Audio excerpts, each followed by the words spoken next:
Picture this.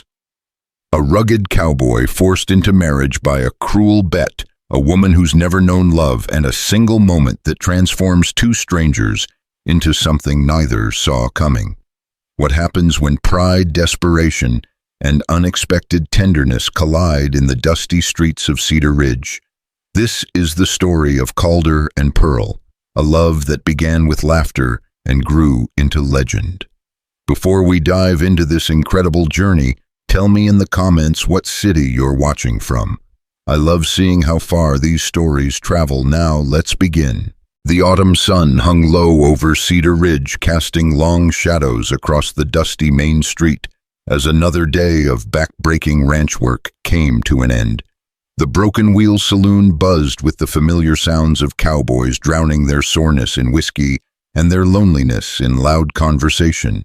Smoke curled toward the tin ceiling, mixing tobacco with the scent of sawdust and spilled beer. Calder Boonwell pushed through the batwing doors, his boots heavy on the warped wooden floor. At 32, he carried himself with the quiet confidence of a man who'd spent half his life breaking horses and the other half fixing what they'd broken.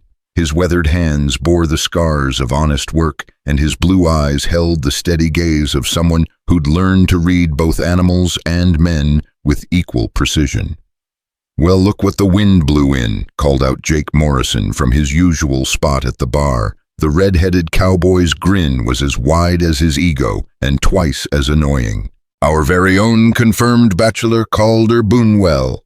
A chorus of laughter erupted from the group gathered around Jake. These were the same men Calder worked alongside every day, branding cattle and mending fences under the merciless Texas sun. But here, with whiskey loosening their tongues, they became something else entirely, a pack of wolves sensing weakness. "Leave it alone, Jake," Calder muttered, signaling the bartender for his usual. The amber liquid burned just right, going down, cutting through the dust that seemed permanently lodged in his throat. "Can't leave it alone," Jake continued, his voice carrying across the saloon like he was announcing the winner of a horse race. "Man's 32 years old and never been married. Hell, I don't think he's even courted a woman proper." The truth of that statement hit closer to home than Calder cared to admit. It wasn't that he was afraid of women. He just hadn't found one who could tolerate the long silences, the early mornings, and the simple life he'd carved out for himself. Most of the eligible ladies in Cedar Ridge were looking for men with steady incomes and social standing, not cowboys who smelled like horses and preferred the company of cattle to church socials. "Maybe he's waiting for the perfect woman," suggested Tommy Williams, a young hand who still believed in fairy tales. "You know, like in them books his sister used to read." "Perfect woman," Jake snorted. "Hell, at his age, he ought to be grateful for any woman willing to put up with his ugly mug." More laughter filled the air, but Calder noticed it had an edge now. These men weren't just teasing anymore. They were testing him, pushing to see how far they could go before he pushed back. It was the same dynamic he'd seen play out countless times in the corral when a new horse was introduced to the herd. "You know what I think?" Jake stood up, swaying slightly from the whiskey. "I think our boy Calder here is scared. Yellow-bellied, scared of women." The saloon went quiet, except for the mechanical ticking of the wall clock and the distant sound of a harmonica from the hotel next door. Every eye was on Calder now, waiting to see how he'd respond to having his courage questioned. Calder set his glass down carefully, his jaw tightening. "I'm not scared of anything, Jake." "Prove it then." Jake's eyes glittered with malicious glee. "I dare you to marry the next woman who walks through that door, tonight, before the sun comes up tomorrow." The challenge hung in the air like gun smoke, a dare, the kind of foolish, pride-driven proposition that had started more fights and ruined more lives than all the whiskey and bad cards combined. But it was also the kind of challenge that a man couldn't walk away from, not if he wanted to show his face in this town again. "That's the stupidest thing I've ever heard," Calder said, but his voice lacked conviction. "Scared?" Jake pressed. "Come on, boys, let's make this interesting. I'll put up $50 that says Calder won't do it. Anyone else want to bet against our brave cowboy?" Money started appearing on the bar, crumpled bills and silver coins that represented weeks of hard work. The men were betting against him, assuming he'd back down like any sensible person would. But sensible had never been Calder's strong suit, especially when his pride was on the line. "What if no woman comes through that door?" Calder asked, surprised to hear himself even considering the insane proposition. "Then you're off the hook." Jake grinned. "But if one does, you marry her tonight. No matter who she is, no matter what she looks like, no matter if she's older than your grandmother or crazier than old Pete's mule." The terms were laid out like a death sentence. Calder looked around the room at faces he'd known for years. Some encouraging, others skeptical, all of them waiting to see what kind of man he really was. His father had always said that a man's word was his bond, and once given it couldn't be taken back without losing something essential. "All right," Calder heard himself say, "but the same goes for all of you. If I do this crazy thing, none of you ever question my courage again. Deal." Jake extended his hand. "Shake on it." Their hands met with the solid grip of men sealing a pact, and Calder immediately wondered if he'd just made the biggest mistake of his life. The other cowboys whooped and hollered, already planning how they'd spend their winnings. For the next hour they waited. Men came and went through the saloon doors, but no women appeared. Calder began to hope that maybe he'd catch a break, that the universe might spare him from this particular brand of stupidity. But just as the clock struck 9, the doors swung open again. Pearl Delaney stepped into the Broken Wheel saloon carrying a worn leather satchel and wearing a practical brown dress that had seen better days. At 28, she was what polite society called a substantial woman, tall and broad-shouldered with curves that defied the current fashion for tiny waists and delicate features. Her dark hair was pulled back in a simple bun, and her green eyes held the determined look of someone who'd learned to rely on herself. The saloon fell silent as a tomb. Pearl was well known in Cedar Ridge as the woman who sold healing creams and remedies from her small cabin on the edge of town. She was respected for her knowledge of herbs and her fair dealing, but she was also the subject of whispered conversations about spinsters and women who'd let themselves go.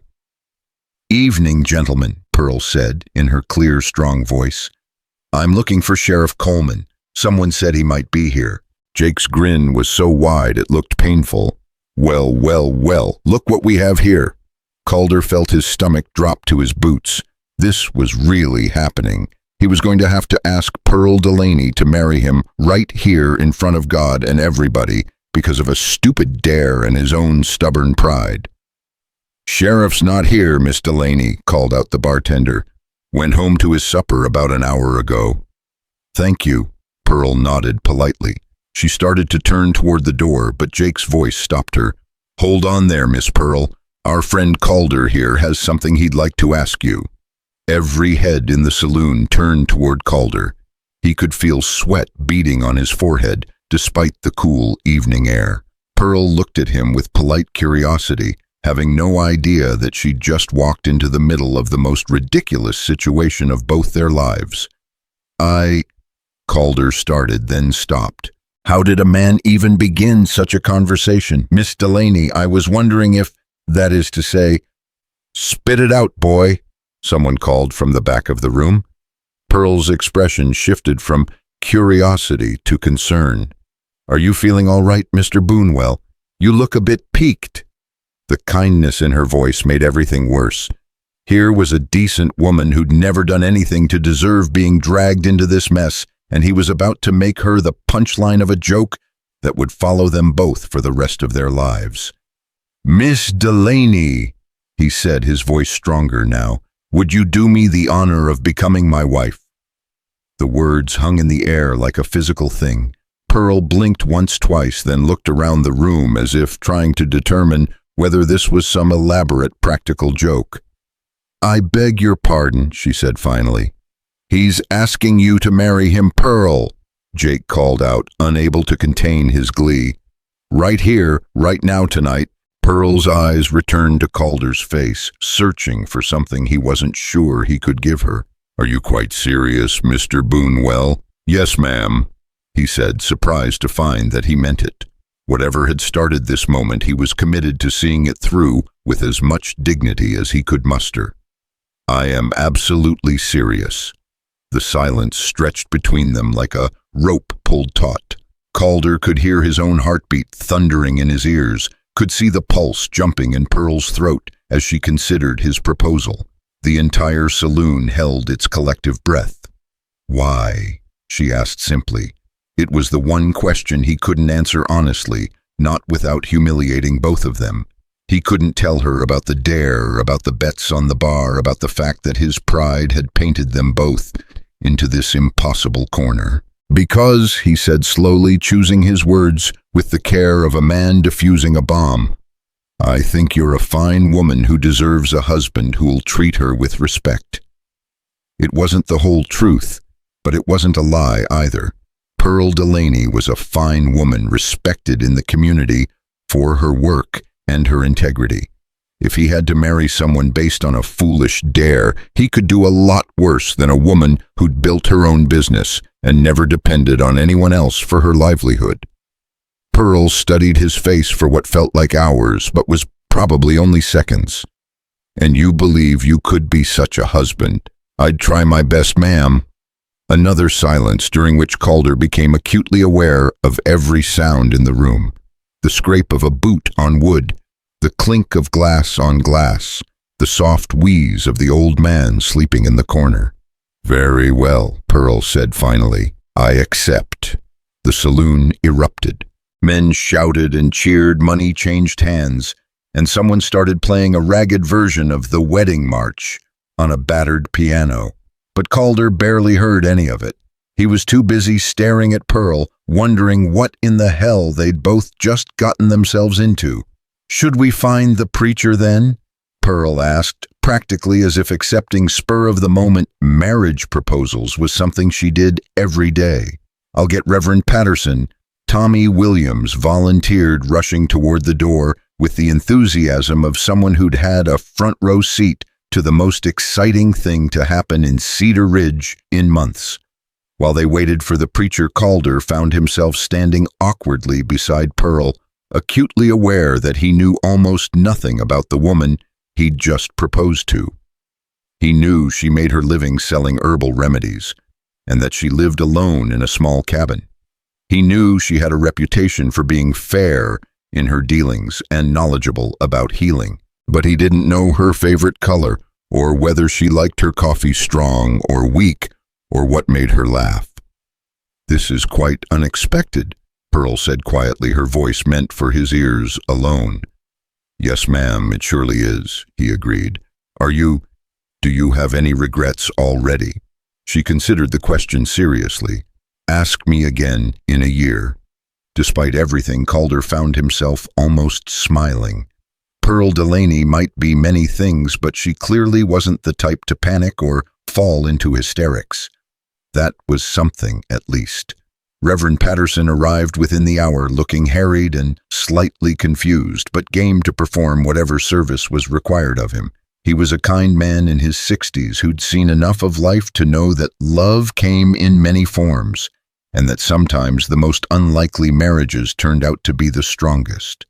"Now then," he said, looking between Calder and Pearl, "are you both certain about this marriage is a sacred covenant not to be entered into lightly?" "We're certain, Reverend," Calder said, though he was anything but. "And you, Miss Delaney, you're entering into this union of your own free will."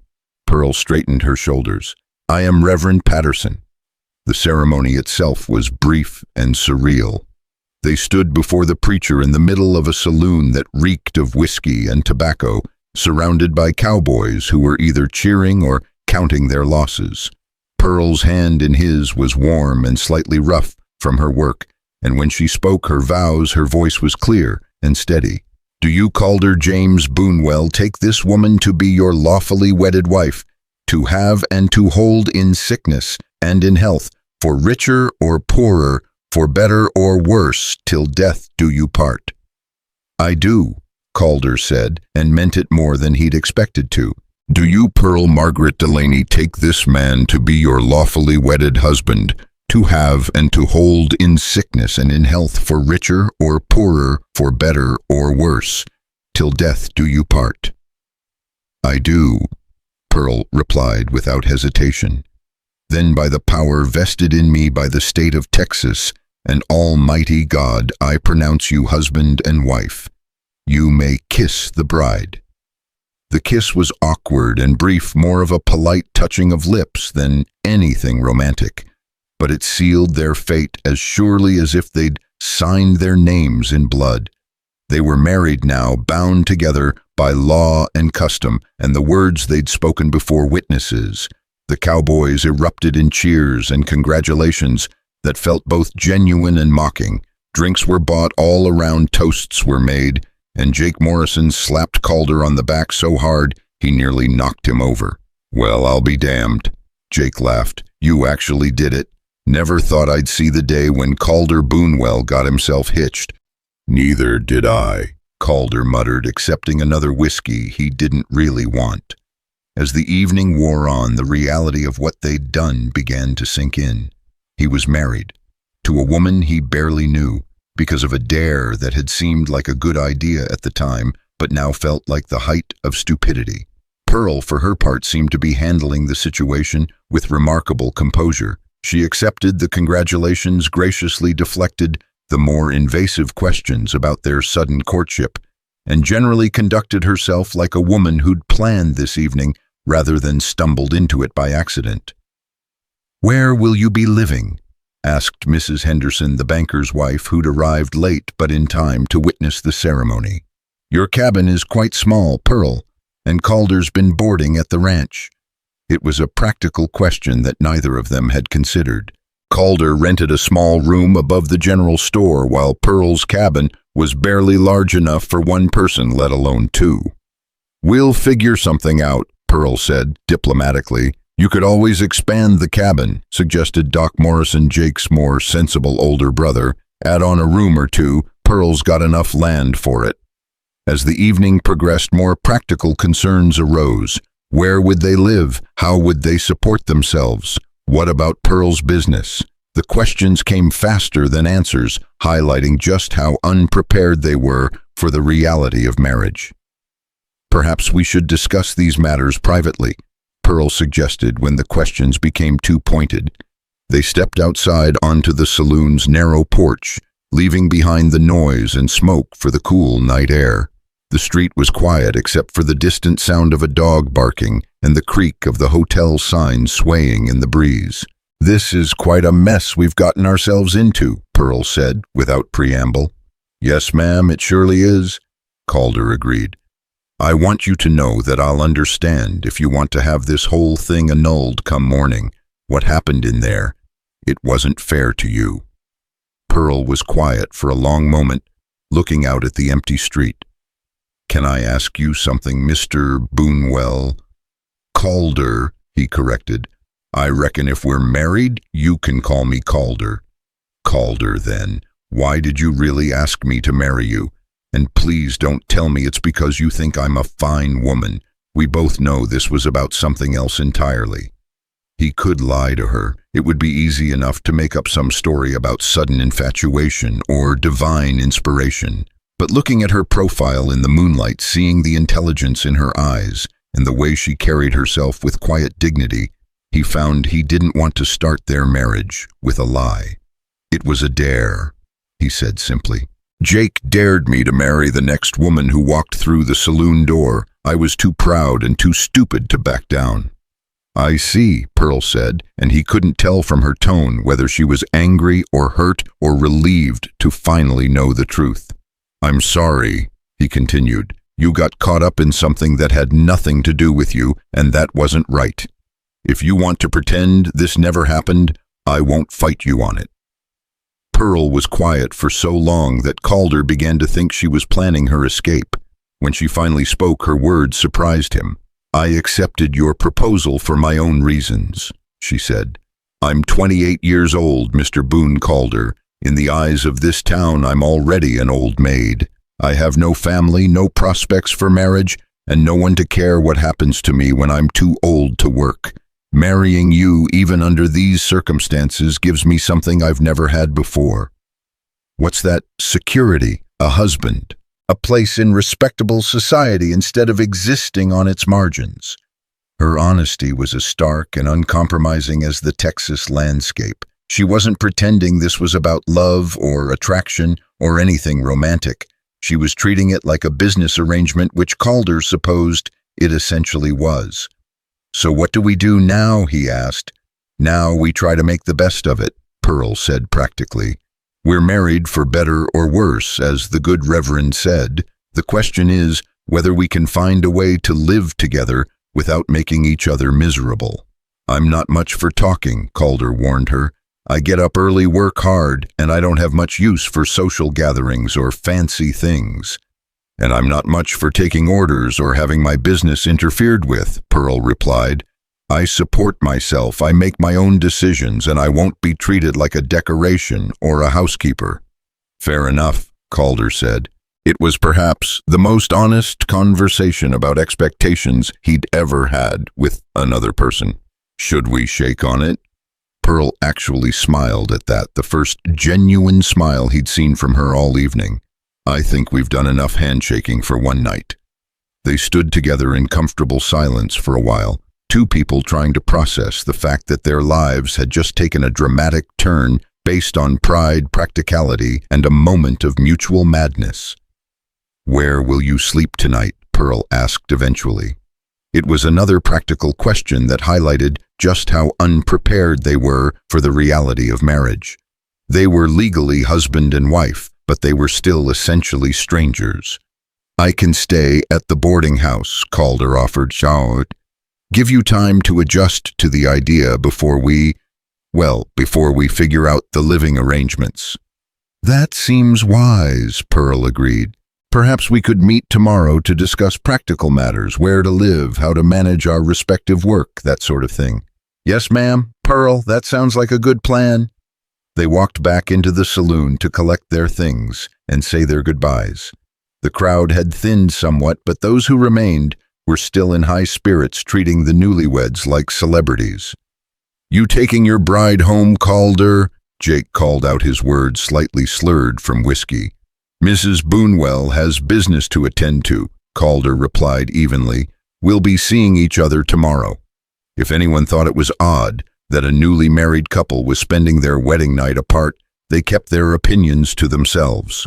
Pearl gathered her satchel and shawl, accepted a few more congratulations, and prepared to leave. "Thank you," she said quietly to Calder as they stood by the door, "for being honest with me, for treating me with respect, for not making this any more difficult than it had to be." "Thank you," he replied, "for saying yes, for not making me look like a complete fool in front of half the town." "Well," Pearl said with a slight smile, "the night's still young."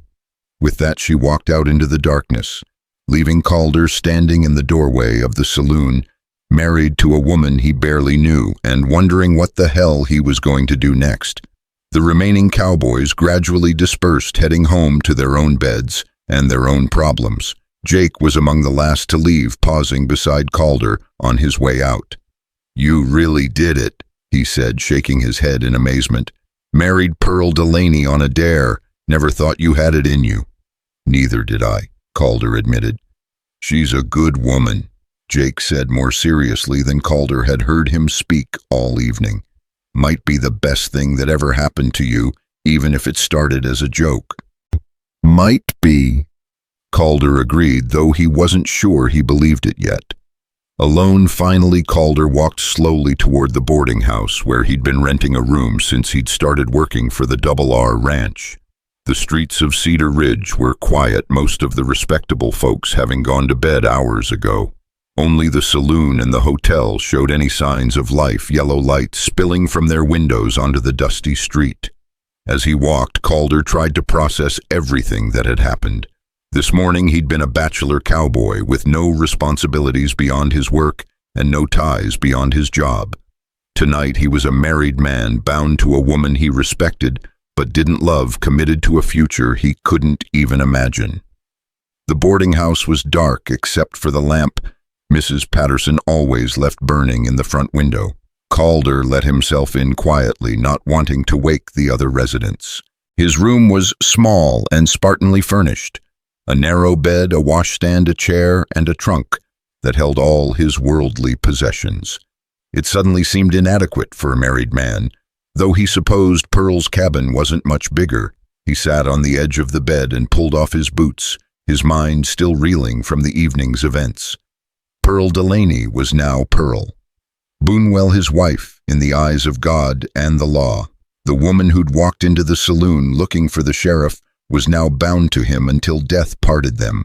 What kind of woman accepted a marriage proposal from a virtual stranger, the same kind he supposed who asked a woman to marry him because of a dare? They were both taking an enormous risk, betting their futures on the slim chance that mutual respect and practical considerations could grow into something deeper. Calder had never been much of a gambling man, preferring sure things to long shots. But tonight, he'd made the biggest bet of his life, wagering his future happiness on the hope that he and Pearl could build something worthwhile together. Only time would tell if he'd chosen wisely or if he'd just made the biggest mistake of his life. As he finally lay down to sleep, Calder found himself hoping that Pearl was having similar thoughts in her own bed, wondering what tomorrow would bring for two strangers who'd become husband and wife on a dare. The last thing he heard before sleep took him was the distant sound of the church bell chiming midnight, marking the end of the most extraordinary day of his life and the beginning of whatever came next. Résaillé T.S. Part 2. Louis Vietnam từ liên kết liền mạch với các phần trước trong câu chuyện pha hội thoại, tạo thành một câu chuyện liền mạch khi ghép lại. Mỗi phần liền mạch với phần trước không giới thiệu lại câu chuyện ở đầu phần mới. Liên kết các phần của câu chuyện một cách liền mạch. Sử dụng câu chuyện tiếp giữa các phần, duy trì chủ đề. Tránh ngắt quãng đột ngột, không sử dụng gạch đầu dòng hoặc tiêu đề, phụ phong cách kể chuyện Mỹ Hoa Kỳ, giống văn giàu cảm xúc. Kể theo ngôi thứ ba, giữ độ kịch tính không viết lan man, kết thúc phần không giới thiệu phần sau. Modifier, the morning sun painted Cedar Ridge in shades of gold and amber as Calder made his way down Main Street, his boots echoing against the wooden boardwalk. Sleep had come fitfully filled with dreams of wedding vows and green eyes that seemed to see straight through his carefully constructed defenses. Now, in the harsh light of day, the events of the previous evening felt both impossibly real and utterly surreal. He'd arranged to meet Pearl at her cabin at 10 o'clock, a meeting that felt more like a business appointment than anything resembling a honeymoon. The thought made him grimace as he passed the general store where old Mrs. B. Henley was already sweeping her front steps and casting curious glances in his direction. "Morning, Mr. Boonwell," she called out, her voice carrying just a hint of something that might have been amusement. Or should I say, congratulations are in order. Word traveled fast in a town the size of Cedar Ridge. By now, everyone would know about the wedding, though Calder suspected the details would grow more colorful with each telling. He tipped his hat politely and kept walking, not trusting himself to engage in conversation just yet. Pearl's cabin sat on a small rise about half a mile from the town center, surrounded by the herb gardens that supplied her business. As Calder approached, he could see her moving about in the yard, tending to plants with the practiced efficiency of someone who'd learned to make every moment count. She wore a simple blue dress and a wide-brimmed hat that cast shadows across her face, but even from a distance he could sense the tension in her shoulders. "Good morning," he called out as he reached the gate, not wanting to startle her. Pearl straightened and turned toward him, her expression carefully neutral. "Good morning, Calder. You're punctual." "Yes, ma'am. Always try to be." She studied him for a moment, and he found himself wondering what she was thinking. Did she regret her decision? Was she planning to ask for an annulment? The uncertainty gnawed at him more than he cared to admit. "Would you like some coffee?" she asked finally. "I was just about to put a pot on." "That would be fine, thank you." He followed her into the cabin, ducking slightly to clear the door frame. The interior was small but meticulously organized, every surface serving multiple purposes. Shelves lined the walls filled with jars of dried herbs and bottles of various remedies. A work table dominated one corner, covered with mortars and pestles, scales, and other tools of her trade. The air smelled of lavender and something else he couldn't identify, something green and growing. "Sit wherever you'd like," Pearl said, gesturing toward the small table that served as both workspace and dining area, "though I'm afraid the accommodations are rather limited." Calder took the chair facing the window, partly because it gave him a view of the herb garden, and partly because it put his back to the wall, an old habit from his days working cattle in less civilized territories. Pearl moved about the small kitchen area with practiced efficiency, measuring coffee and water with the same precision she probably used for her remedies. "I've been thinking about our conversation last night," she said without turning around, "about the practical matters we need to address." "And what conclusions have you reached?" "Several." She set the coffee pot on the stove and finally turned to face him. "First, the living situation. This cabin is barely adequate for one person, and your room at the boarding house isn't suitable for a married couple. We need to find something larger." Calder nodded. "I've been thinking the same thing. There's a house on Maple Street that's been empty since the Johnsons moved to San Antonio. Might be available for rent." "I know the place. 2 bedrooms, decent-sized kitchen room for expansion if needed."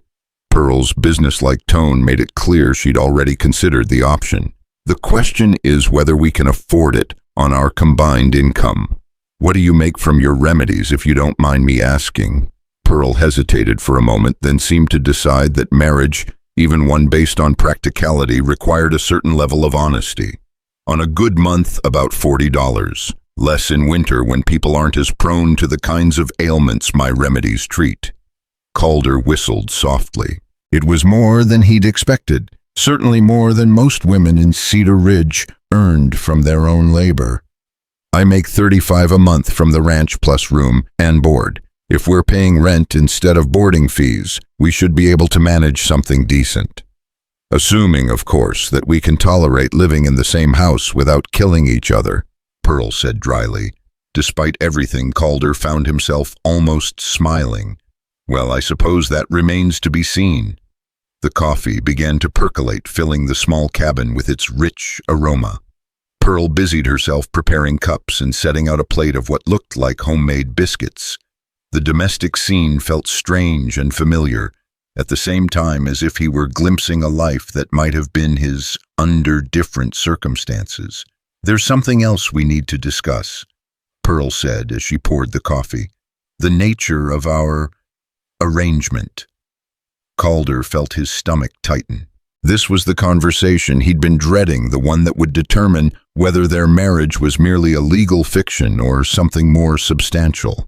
"I'm listening," he said carefully. Pearl sat down across from him, her hands wrapped around her coffee cup as if seeking warmth. "We're married in the eyes of the law and the church, but we're essentially strangers. I don't expect... That is, I understand that certain aspects of marriage might not be immediate."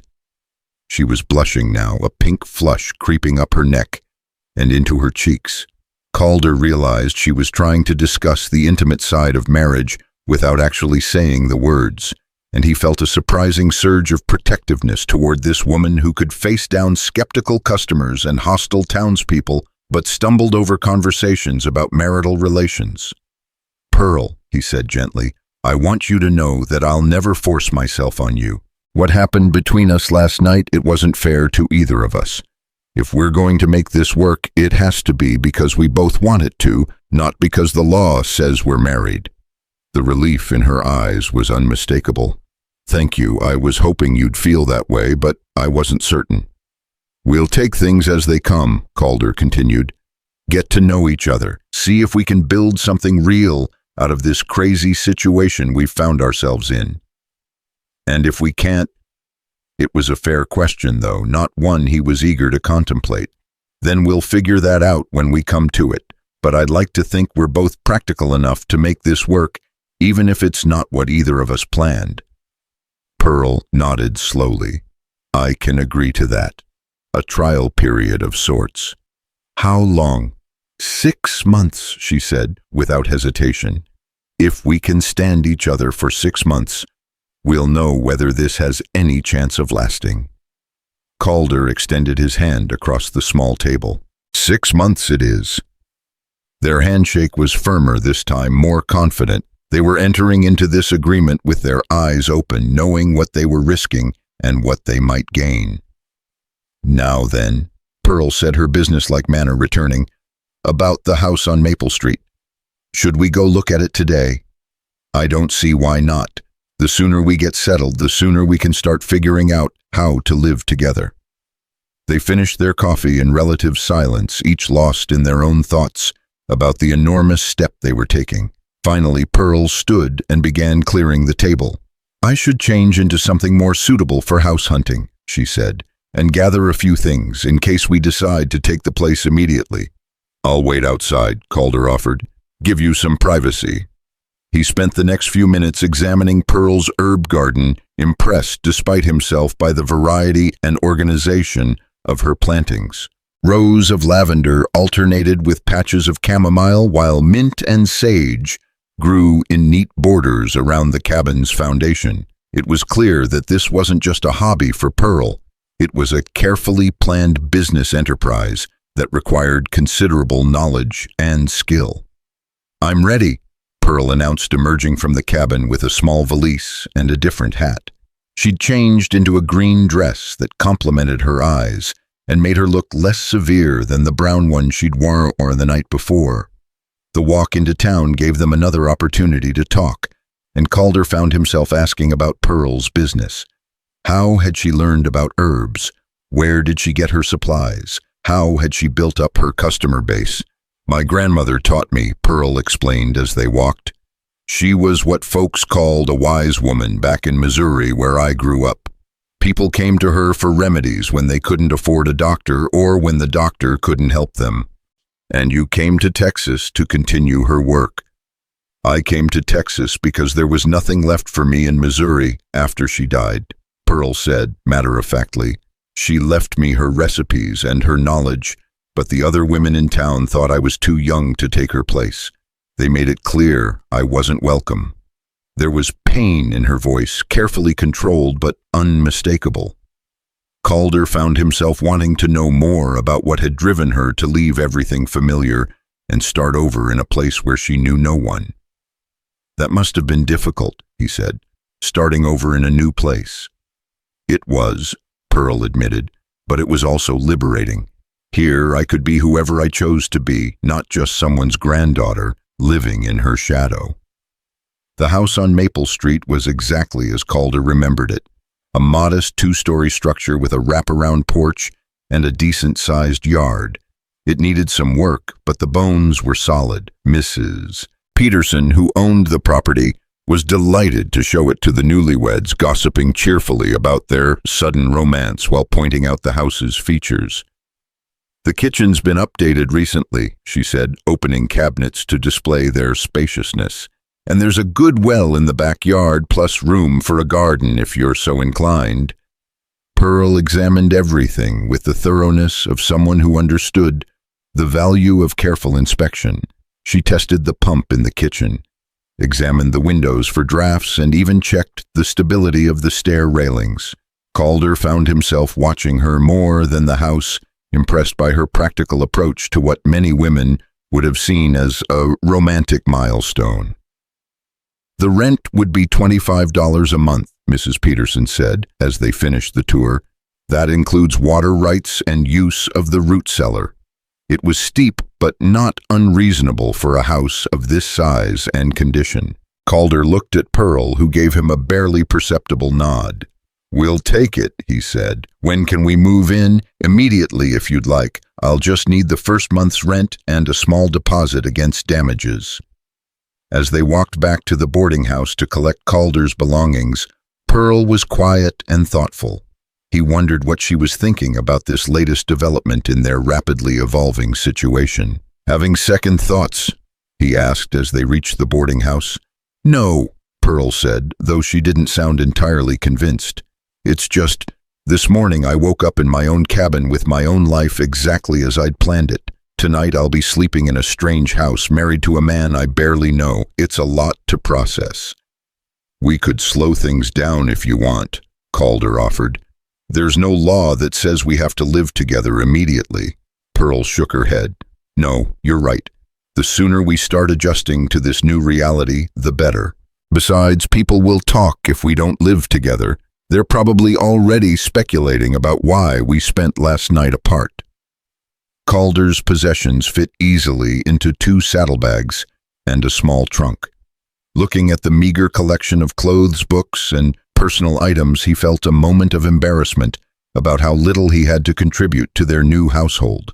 Pearl, on the other hand, would need help moving her business supplies and furniture from the cabin. "We'll need to hire a wagon," he said, as they prepared to leave the boarding house, "to move your things properly." "I can handle the smaller items myself," Pearl protested. "I don't want to put you to any expense." "Pearl," Calder said, stopping in the middle of the street, "we're married now, for better or worse. Your expenses are my expenses, and my expenses are yours. That's how this works." She looked startled by his vehemence, then slowly nodded. "You're right. I'm not used to depending on anyone else, but I suppose I'll have to learn." The wagon rental and the move took most of the afternoon. Calder was amazed by the sheer volume of Pearl's business supplies: jars, bottles, dried herbs, equipment, and reference books that revealed the depth of her knowledge. By the time they'd moved everything to the house on Maple Street, both bedrooms and half the kitchen were filled with the tools of her trade. "I'll need to set up a proper workspace," Pearl said, surveying the organized chaos they'd created. "The kitchen table won't be adequate for mixing large batches." "We could clear out one of the back rooms," Calder suggested.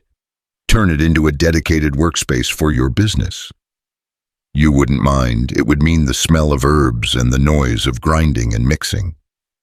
"I work with cattle," Calder reminded her. "I'm not easily bothered by smells or noise."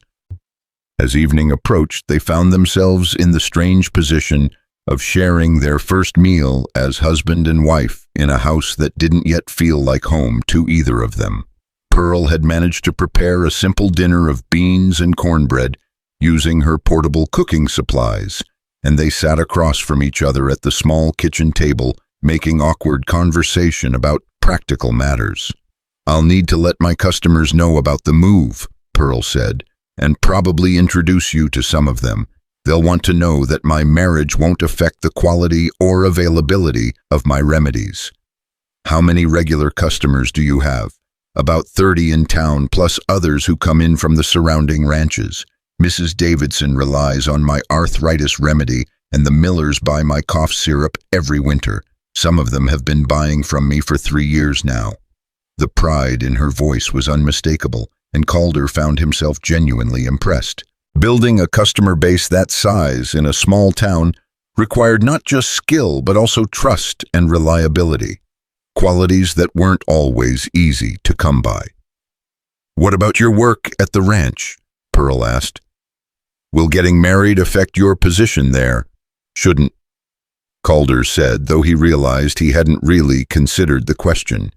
"Mr. Richardson's a fair man. As long as I do my job, he doesn't much care about my personal life. But living in town instead of the bunkhouse might make some things more complicated. The early mornings, the long days during roundup season." It was a valid concern. Ranch work didn't follow a regular schedule, especially during busy seasons when 12-hour days were common and emergencies could arise at any time. Living in town would mean a longer commute and less flexibility. "I'll manage," Calder said. "Plenty of married men work the ranches around here." As night fell, they faced the awkward question of sleeping arrangements. The house had 2 bedrooms, but they'd filled one with Pearl's business supplies. The other contained a single bed that had come with the house, adequate for 1 person, but cramped for 2. "I can sleep on the couch," Calder offered. "At least until we can arrange for a larger bed." "That hardly seems fair," Pearl protested. "You're paying half the rent." "I'm also the one who got us into this situation in the first place. Calder reminded her. The least I can do is take the uncomfortable sleeping arrangements. Pearl considered this for a moment. We could take turns. Tonight, you take the bed. Tomorrow night, I'll take the couch. It was a practical solution, though Calder suspected neither of them would be entirely comfortable with the arrangement. Still, it was better than the alternative of sharing a bed when they were essentially still strangers. As they prepared for their first night in the house, moving around each other with careful politeness, Calder found himself wondering what Pearl was really thinking about all of this. She'd handled every challenge and awkwardness with remarkable composure, but he couldn't help feeling that she was holding something back, maintaining a careful distance even as they went through the motions of setting up a shared life. "Pearl," he said as she emerged from the bedroom after changing into her nightgown and robe, "can I ask you something?" "Of course." "Why did you really say yes last night? I told you the truth about the dare, but I get the feeling there's more to your decision than just wanting security and respectability." Pearl paused in the act of arranging blankets on the couch, her hands stilling as she considered his question. When she finally looked at him, her green eyes held a vulnerability he hadn't seen before. "Because," she said quietly, "I was tired of being alone. Tired of watching other women my age with husbands and children while I went home to an empty cabin every night. When you asked me to marry you, even though I knew it wasn't about love, I thought maybe it could become something more. Maybe two people who respected each other could build something real together." The honesty in her voice made Calder's chest tighten. Here was a woman who'd built a successful business and earned the respect of her community, but who still felt the fundamental loneliness that came from having no one to share her life with. "I hope we can," he said simply. "Build something real, I mean." "So do I," Pearl replied. "So do I." She settled onto the couch with her blankets, and Calder retreated to the bedroom, but sleep came slowly for both of them. The house was full of unfamiliar sounds, the creak of settling wood, the whisper of wind through windows, the distant sound of nightbirds calling to each other. More than that, though, it was the awareness of another person's presence, the knowledge that they were no longer alone but not yet truly together. Calder lay in the narrow bed, staring at the ceiling and wondering what tomorrow would bring. Would they continue this careful dance of politeness and practical cooperation? Would the awkwardness fade as they grew more comfortable with each other, or would the artificial nature of their union become too much to bear? In the front room, Pearl was wrestling with similar questions. She'd been honest with Calder about her reasons for accepting his proposal, but she hadn't told him about the loneliness that sometimes felt like a physical ache, or about the dreams she'd given up on long before he'd walked into the saloon. At 28, she'd resigned herself to spinsterhood, to a life of useful work and quiet solitude. His proposal, ridiculous as its origins were, had offered her a chance at something she'd thought was lost forever, the possibility of a real partnership, maybe even love. But possibility and reality were very different things, and she was all too aware of how much could go wrong. They barely knew each other, had no shared history to fall back on when things got difficult, and no guarantee that respect could grow into anything deeper. She was risking everything she'd built on the chance that a man who'd married her on a dare might somehow become the husband she'd never dared to hope for. The clock in the front room chimed 11, then midnight, then 1. Eventually, exhaustion overcame anxiety, and both Pearl and Calder drifted into fitful sleep, each wondering what the morning would bring and whether they'd made the best or worst decision of their lives. When dawn broke over Cedar Ridge, it found them in their new house, married in name, if not yet, in fact, beginning the slow and uncertain process of discovering whether two strangers could indeed build something real together. The next few weeks would test their resolve, their patience, and their growing understanding of what it meant to be partners in this strange new venture they'd embarked upon together. Resayer T.S. Part 3. Louis viết tan mim nimam chim nhàn từ liên kết liên mạch với các phần trước trong câu chuyện pha hội thoại, tạo thành một câu chuyện liền mạch khi ghép lại. Mỗi phần liền mạch với phần trước không giới thiệu lại câu chuyện ở đầu phần mới. liên kết các phần của câu chuyện một cách liền mạch, sử dụng câu chuyện tiếp giữa các phần, duy trì chủ đề, tránh ngắt quãng đột ngột, không sử dụng gạch đầu dòng hoặc tiêu đề phụ phong cách kể chuyện Mỹ Hoa Kỳ giống văn giàu cảm xúc. Kể theo ngôi thứ ba, giữ độ kịch tính, không viết lằng mạn, kết thúc phần không giới thiệu phần sau. Lưu ý trả lời trong mục tin nhắn, không nhảy sang document modifier he. The first weeks of their marriage settled into a rhythm that surprised them both with its relative ease. Calder would wake before dawn, dress quietly in the kitchen to avoid disturbing Pearl, and ride out to the Double R Ranch where the cattle were already stirring in the morning mist. Pearl would rise an hour later, tend to her herb garden, and begin the day's work of mixing remedies and preparing orders for her growing list of customers. Their conversations remained polite and practical, focused on household logistics and daily necessities. Who would stop at the general store for supplies? When would the rent be due? How should they handle the unexpected expense of a broken window latch? They moved around each other with careful consideration, like dancers learning steps to an unfamiliar waltz. Mrs. Davidson stopped by yesterday, Pearl mentioned one evening as they shared another simple dinner of stew and cornbread. She wanted to make sure my marriage wouldn't affect her arthritis remedy. And what did you tell her? Calder asked, genuinely curious about how Pearl was handling the questions from her customers. That my husband supports my work and understands its importance to our community. Pearl's tone was matter-of-fact, but Calder caught the slight emphasis on husband and realized she was still adjusting to the word as much as he was. That's the truth, he said. Your remedies help more people in this town than the doctor does. Pearl looked up from her bowl, surprise flickering across her features. You really believe that? I've seen the difference they make. Tommy Williams swears your liniment saved his shoulder after that bull threw him last month. And Mrs. Henderson's baby stopped crying all night once she started using your colic remedy. The pleasure in Pearl's expression was unmistakable, and Calder realized this might be the first time anyone had genuinely praised her work rather than simply tolerating it as a necessary service. The thought made him uncomfortably aware of how little recognition she'd received for building something meaningful from nothing. Thank you, she said quietly. That means more than you know. Their sleeping arrangement continued to alternate between bed and couch, though both had begun to show signs of strain from the uncomfortable setup. Calder's back ached from the too-short sofa, while Pearl struggled with the narrow bed that had clearly been designed for someone much smaller than her substantial frame. This isn't working, Pearl announced one morning, catching Calder wincing as he straightened from lacing his boots. We're both miserable and it's affecting our work. I'm fine, Calder protested, though his grimace suggested otherwise. You're not fine, and neither am I. We need a better solution. I could build a larger bed frame, Calder offered, buy a bigger mattress to go with it.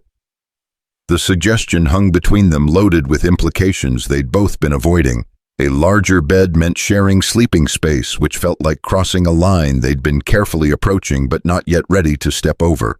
That seems practical, Pearl said finally, though her cheeks had taken on a pink tinge. We're married after all. People expect married couples to share a bed. Only if you're comfortable with it, Calder said quickly. I don't want you to feel pressured. I don't, Pearl assured him. It's just another adjustment to make.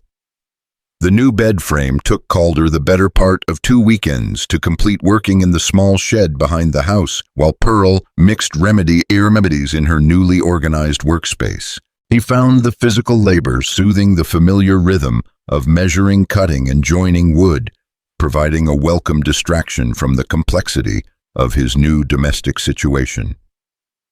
You're skilled with your hands, Pearl observed, watching him sand the headboard to a smooth finish. Did you learn carpentry before ranching?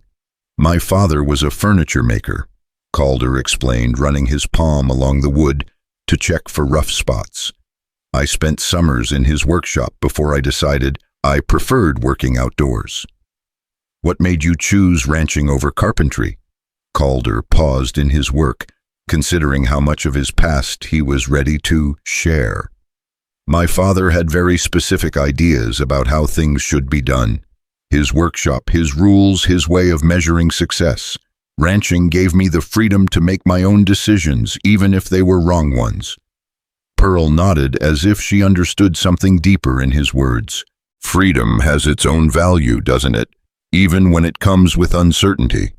Is that why you left Missouri for freedom? Partly, Pearl admitted, but also because staying would have meant becoming someone I didn't want to be. The town wanted my grandmother's replacement, not me as myself. Their conversations were growing deeper, moving beyond the practical necessities of shared living toward something that felt like genuine understanding. Calder found himself looking forward to these exchanges, treasuring the moments when Pearl's careful reserve slipped enough to reveal the intelligent, determined woman underneath. The new mattress arrived on a Thursday, delivered by a bemused store clerk who seemed surprised that the newlyweds had waited nearly a month to buy proper bedding.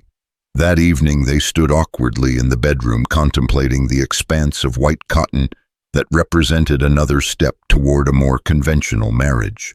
It's certainly large enough, Pearl said, her voice overly bright.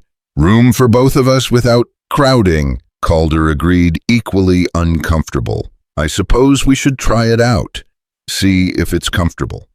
They approached the bed like it might bite them, each taking a side and settling gingerly onto the new mattress. The space between them felt both vast and negligible, a carefully maintained neutral zone that neither was quite ready to cross. It's very comfortable, Pearl said, staring resolutely at the ceiling. Much better than the couch, Calder agreed. They lay in silence for several minutes, the weight of their shared space settling around them like a physical thing. Finally, Pearl spoke into the darkness. Calder, are you still awake? Yes.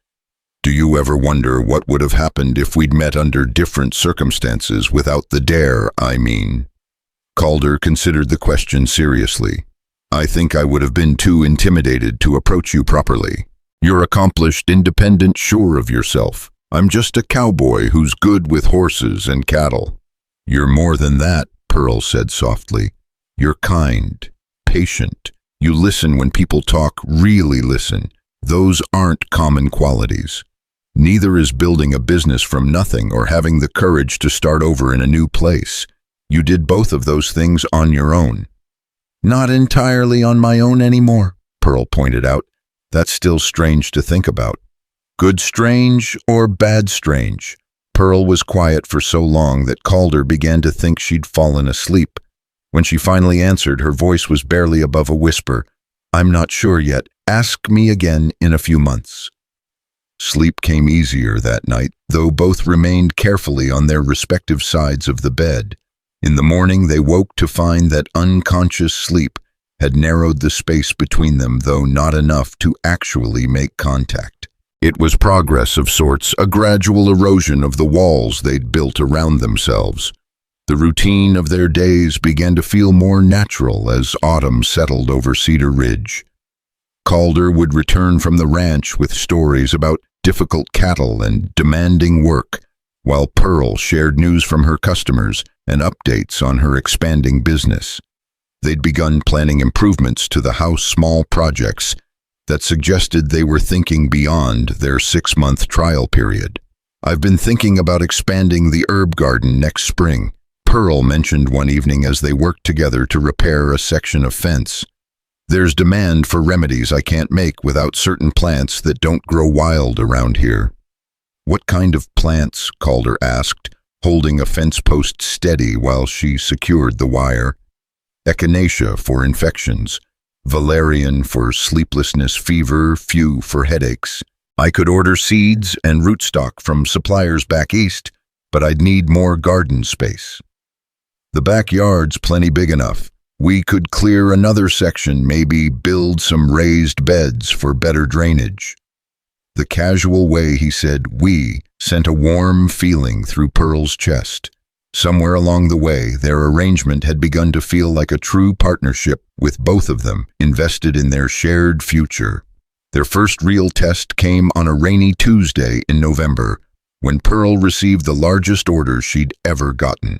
Mrs. Whitmore, who ran the boarding house in the next town over, wanted 50 jars of Pearl's popular rose hand cream for her guests.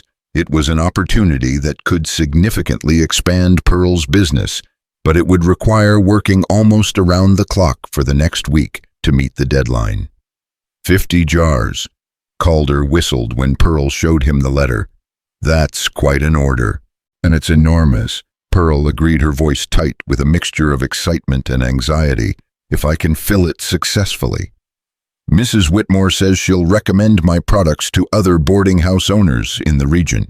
It could double my business. That's wonderful news, Calder said, though he could see the stress already building in Pearl's shoulders. What do you need to make it happen? Time mostly, and steady hands. The rose cream is delicate work. The proportions have to be exact, and it has to be mixed at just the right temperature, or it separates. Calder watched Pearl calculate quantities and timing in her head, her brow furrowed with concentration. He could practically see her working through every possible obstacle and contingency plan. How can I help? He asked. You can't, Pearl said immediately, then caught herself. I mean, this is specialized work. It requires knowledge you don't have. Then teach me, Calder said simply, at least the basic tasks. Surely some of the work doesn't require years of training. Pearl looked skeptical. You work 12-hour days at the ranch. When would you have time to help? I'll talk to Mr. Richardson, explain the situation. He's got enough hands to cover for me for a few days, if it means helping my wife's business succeed. The word wife still sent a small thrill through Pearl every time he said it with such casual acceptance. Here was a man who was willing to risk his own job security to help her achieve something important, not because he had to, but because he wanted to. Are you certain? She asked. This could be very tedious work. Pearl, Calder said, taking her hands in his work-roughened ones. Your success is my success now. We're in this together, remember? The next morning brought frantic preparation, as Pearl organized ingredients and equipment while Calder negotiated time off from the ranch. Mr. Richardson, a practical man who understood the value of diversified income, readily agreed to give Calder several days to help his wife with her business opportunity. Smart thinking, the older man said, leaning against the corral fence while his hands worked with the horses. A man who supports his wife's endeavors usually finds himself better off in the long run. The work proved every bit as demanding as Pearl had predicted. The rose cream required precision timing and careful attention to temperature and texture that couldn't be rushed or approximated. Calder's role was limited to basic tasks like measuring ingredients and sterilizing jars, but his steady presence and willingness to follow Pearl's increasingly frantic instructions proved invaluable. The temperature's too high, Pearl muttered, stirring a batch that was beginning to look grainy. It's going to separate if I can't get it to cool down faster. What if we move the pot to the back porch? Calder suggested.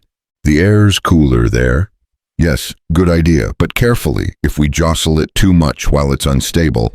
They moved the precious mixture with the care of surgeon's Pearl, guiding while Calder provided steady hands and calm reassurance. Watching her work, Calder gained new appreciation for the skill and knowledge required for Pearl's seemingly simple remedies. Every step required judgment calls based on experience and intuition that couldn't be taught in a day. By Wednesday evening, they'd completed 20 jars, but Pearl was beginning to show signs of strain. Her usual steady hands had developed a slight tremor from exhaustion, and her perfectionist tendencies were becoming more pronounced with each batch. This one's not right, she said, staring at a jar that looked identical to all the others to Calder's untrained eye. The texture's slightly off. It might not last as long as it should. It looks fine to me, Calder said gently. Maybe you're being too critical. You don't understand, Pearl snapped, then immediately looked stricken. I'm sorry, I didn't mean to. It's just that my reputation depends on every jar being perfect. One bad batch and word spreads. I know, Calder said, his voice patient despite her sharp tone, but you're exhausting yourself. When was the last time you ate a full meal? Pearl couldn't remember which was answer enough. Calder insisted she take a break while he prepared dinner, and she was too tired to argue. As she sat at the kitchen table watching him move around their kitchen with growing familiarity, she felt a wave of gratitude that was almost overwhelming. I don't know how to thank you, she said suddenly. Thank me for what? For this. For helping with something that has nothing to do with you. For believing in my work enough to risk your own job. Calder paused in his cooking, considering her words. Pearl, your work has everything to do with me now.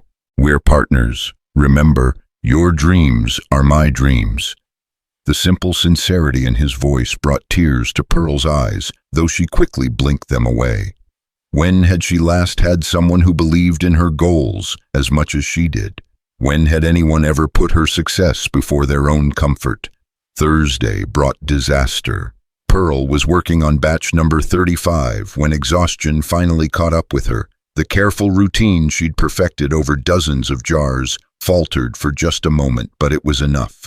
Her tired hands fumbled the pot as she lifted it from the stove, and 20 jars worth of perfectly mixed rose cream splattered across the kitchen floor. The silence that followed was deafening. Pearl stood frozen, staring at the ruined mixture that represented hours of work and precious ingredients. The financial loss was significant, but worse was the time they'd lost. With the deadline looming, there might not be enough time to replace the ruined batch. Oh no, Pearl whispered, then again louder. Oh no, oh no, oh no. The tears came, then born of exhaustion and frustration and the crushing weight of failure. She sank onto a kitchen chair and buried her face in her hands, shoulders shaking with sobs that seemed to come from somewhere deep inside her chest. Calder moved immediately, stepping carefully around the spilled cream to kneel beside her chair. Pearl, it's going to be all right. No, it's not, she choked out between sobs. I've ruined everything.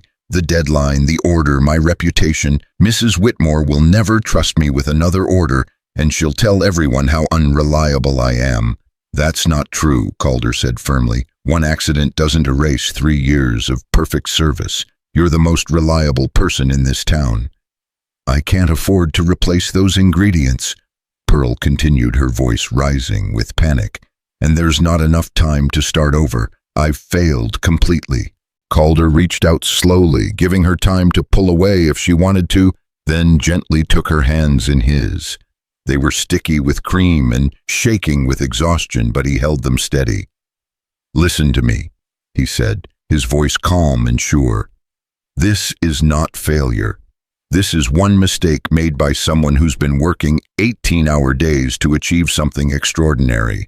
We're going to clean this up, figure out what we need to replace the lost batch, and then we're going to finish this order together.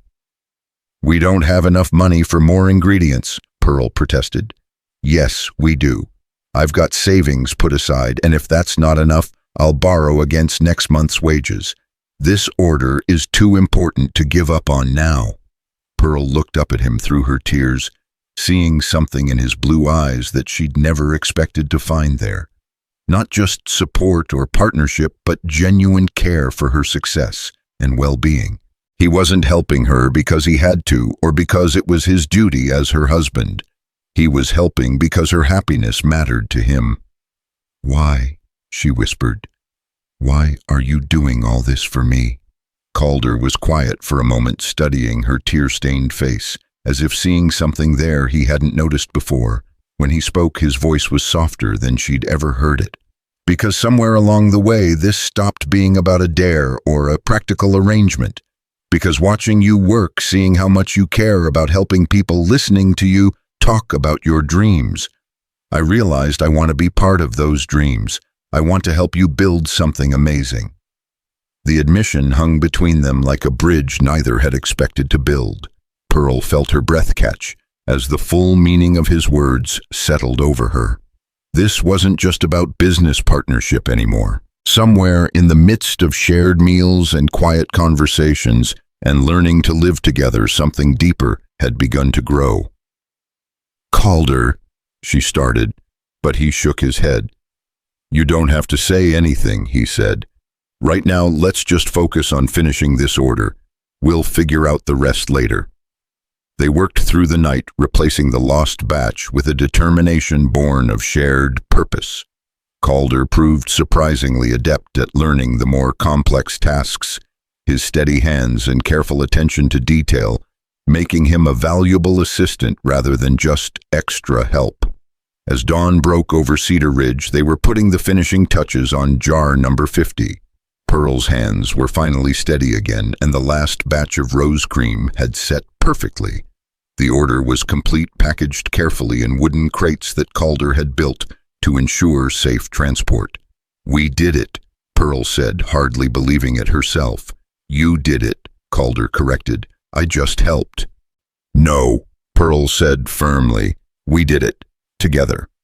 They stood in their cream-splattered kitchen, exhausted but triumphant, and for the first time since their wedding night, the space between them seemed to disappear entirely.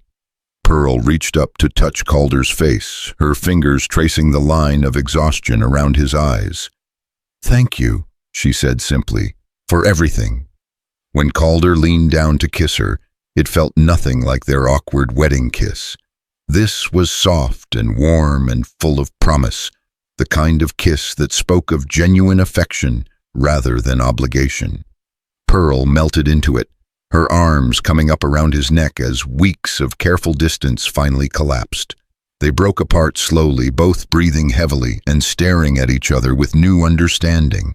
Something fundamental had shifted between them during those long hours of working together, supporting each other through crisis and celebrating their shared success.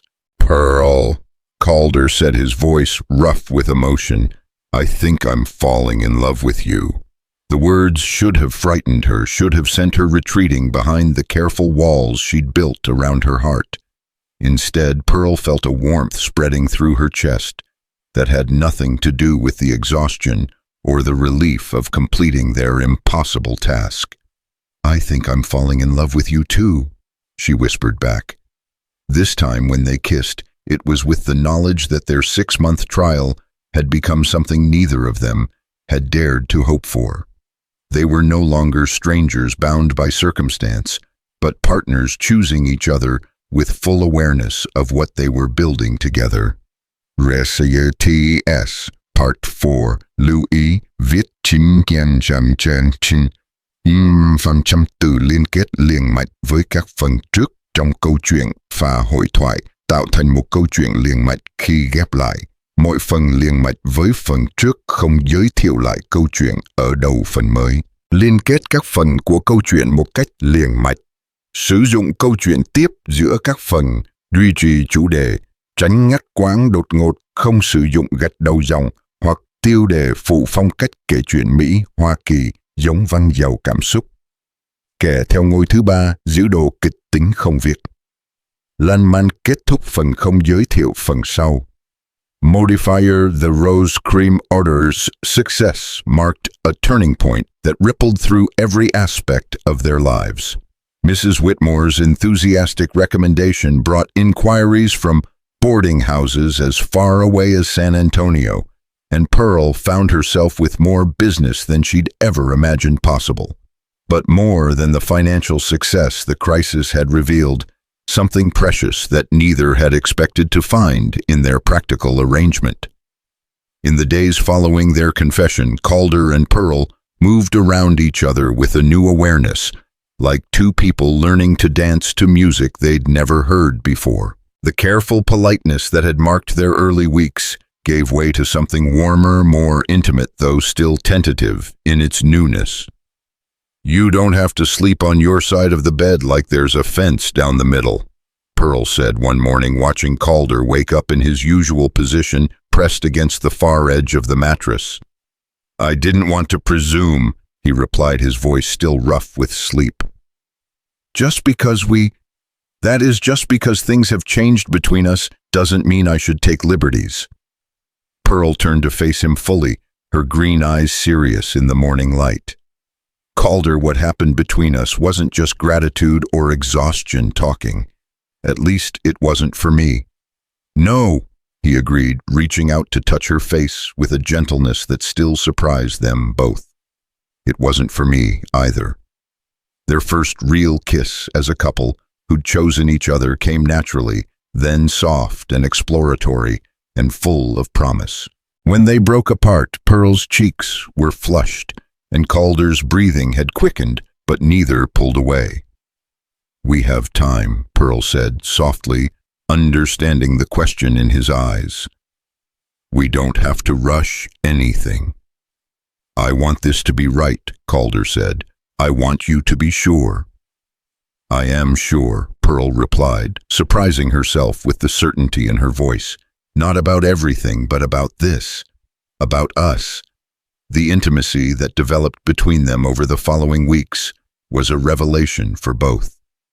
Pearl had never known that a man could be gentle and patient, that physical affection could be an extension of emotional trust, rather than something to be endured.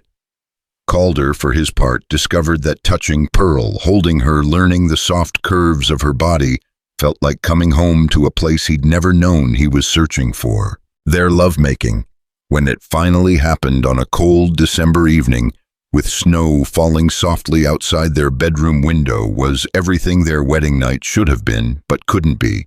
It was tender and passionate, awkward in some moments, and perfect in others, but most importantly, it was a choice they made together with full hearts and clear minds.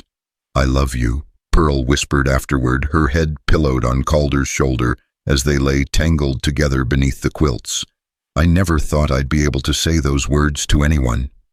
"I love you too," Calder replied, his arms tightening around her, "more than I knew it was possible to love someone." The words were simple, but they carried the weight of everything they'd built together. This wasn't the desperate passion of young lovers or the comfortable affection of an arranged marriage. This was something deeper, built on respect and partnership and the kind of trust that grew slowly over shared challenges and quiet moments.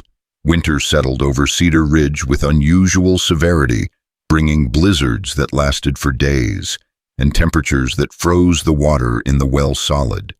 The harsh weather created new challenges for both of their work lives, but it also provided unexpected opportunities for deeper intimacy as they were forced to spend long hours together inside their warm house.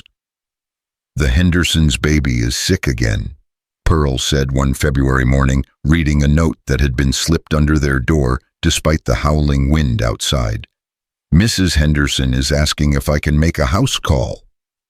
Calder looked up from the harness he was mending by the fire, his expression concerned.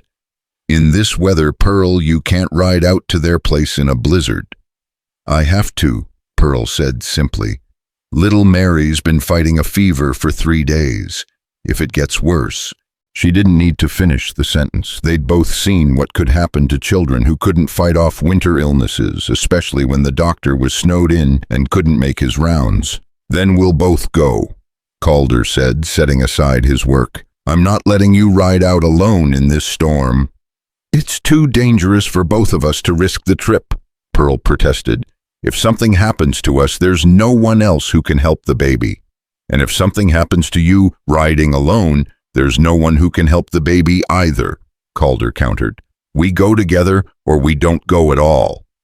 The ride to the Henderson farm was harrowing, with snow falling so heavily they could barely see 10 feet ahead and wind that cut through their heaviest coats like knives. But Calder's knowledge of the local terrain and Pearl's determination to reach her patient saw them through, arriving at the farmhouse just as the storm reached its peak intensity. Little Mary Henderson was indeed very sick, burning with fever and struggling to breathe. Pearl worked quickly, preparing a poultice for the child's chest and mixing a fever reducer while Mrs. Henderson hovered anxiously nearby. "Will she be all right?" the young mother asked, her voice tight with fear. "The fever's high, but it's starting to break," Pearl said, checking the baby's temperature again. Keep her warm and give her this medicine every 4 hours. If the fever spikes again or if she has trouble breathing, send for me immediately." "How can we ever thank you?" Mr. Henderson asked, clasping Calder's hand gratefully. "Riding out in weather like this to help our little girl." "Pearl's the one who deserves your thanks," Calder said. "I just made sure she got here safely." The ride home was even more treacherous, with full darkness and worsening conditions making navigation nearly impossible. At one point they lost the trail entirely and had to take shelter in an abandoned line shack until the worst of the wind died down. "We could have died out there," Pearl said, as they huddled together for warmth in the tiny shelter, their horses stamping restlessly outside. "But we didn't," Calder replied, pulling her closer against his side. "And little Mary's going to be fine because you were brave enough to help her." "We were brave enough," Pearl corrected. "I couldn't have done it without you." The crisis had revealed something important about their partnership. They weren't just husband and wife in name or even lovers learning to trust each other. They were true partners willing to risk everything for each other's values and commitments. Calder's support for Pearl's calling went beyond mere tolerance. He actively enabled her to do work that mattered to her, even when it put them both in danger. Spring's arrival brought not just relief from the harsh winter, but also news that would change their lives forever. Pearl had been feeling unwell for several weeks, experiencing morning nausea and unusual fatigue that she'd initially attributed to the stress of her expanded business and the demanding winter months. "I think I need to see Dr. Morrison," she told Calder one morning after a particularly severe bout of sickness had left her pale and shaky. "What's wrong?" Calder asked immediately, his face creasing with concern. "Are you in pain? Do you think you caught something from one of your patients?" "No, it's not that," Pearl said, a strange expression crossing her face. I think I might be with child." The words hung in the air between them like a thunderclap. Calder went very still, his blue eyes searching Pearl's face for confirmation of what she'd just said. "Are you sure?" he asked quietly. "Not completely, but the signs are there. I've missed my monthly courses twice now, and the sickness, the fatigue, it all fits." Calder sat down heavily in his chair, running his hands through his hair as he tried to process this unexpected development. A baby. They were going to have a baby. The thought filled him with a mixture of joy and terror that he'd never experienced before. "How do you feel about it?" Pearl asked, her voice carefully neutral. "If it's true, I mean." "Scared," Calder admitted honestly. "Thrilled, completely unprepared. How do you feel?" "The same," Pearl said with a shaky laugh. "I never really thought about having children. I always assumed it wasn't going to happen for me." And now Pearl placed her hands over her still flat stomach, a soft smile spreading across her face. "Now I can't stop thinking about it, about what he or she will look like, whether they'll have your eyes or mine, what kind of parents we'll be." "We'll be good parents," Calder said with sudden certainty. "We'll love this baby, completely teach them to be kind and strong and honest." "You really think so?" "I know so," Calder said, reaching for her hands. "Look what we've built together in just a few months. If we can turn a marriage based on a dare into something this strong, we can certainly learn how to raise a child together." Dr. Morrison confirmed Pearl's suspicions the following week, estimating that the baby would arrive in late October. The news spread through Cedar Ridge with the speed of wildfire, generating congratulations advice and the inevitable speculation about whether the child had been conceived before or after the wedding. "Let them talk," Pearl said when Mrs. Henley made a pointed comment about the timing during a visit to the general store. "We know the truth, and that's what matters." "Are you sure you're not bothered by the gossip?" Calder asked that evening as they sat on their front porch, watching the sunset paint the sky in shades of orange and pink. "I was, at first," Pearl admitted, "but then I realized that their opinions don't change anything important. We love each other, we're excited about this baby, and we're building a good life together. Why should I let small-minded gossip diminish any of that?" Her confidence in their relationship and the life they were creating together filled Calder with a deep sense of contentment. This woman who'd once been a stranger thrust into his life by chance had become the center of his world, and now she was carrying their child. The pregnancy progressed smoothly through the summer months, though it brought its own challenges. Pearl's morning sickness eventually subsided, but she found herself exhausted by work that had once been easy for her to. The physical demands of mixing large batches of remedies became increasingly difficult as her belly grew, forcing them to adapt her business practices. "I can handle the heavy lifting and the stirring," Calder offered one evening as they planned the next day's work. "You focus on the measuring and the technical aspects." "You have your own job," Pearl protested. "Mr. Richardson isn't paying you to spend half your time helping me make hand cream." "Actually," Calder said with a slight smile, "I talked to him about that. He's agreed to let me work part-time through the fall with the understanding that I'll pick up extra hours after the baby comes and you're back to full capacity." Pearl stared at him in amazement. "You arranged that without telling me. I wanted to make sure it was possible before I mentioned it. I know how important your work is to you, and I don't want you to have to choose between your business and our baby."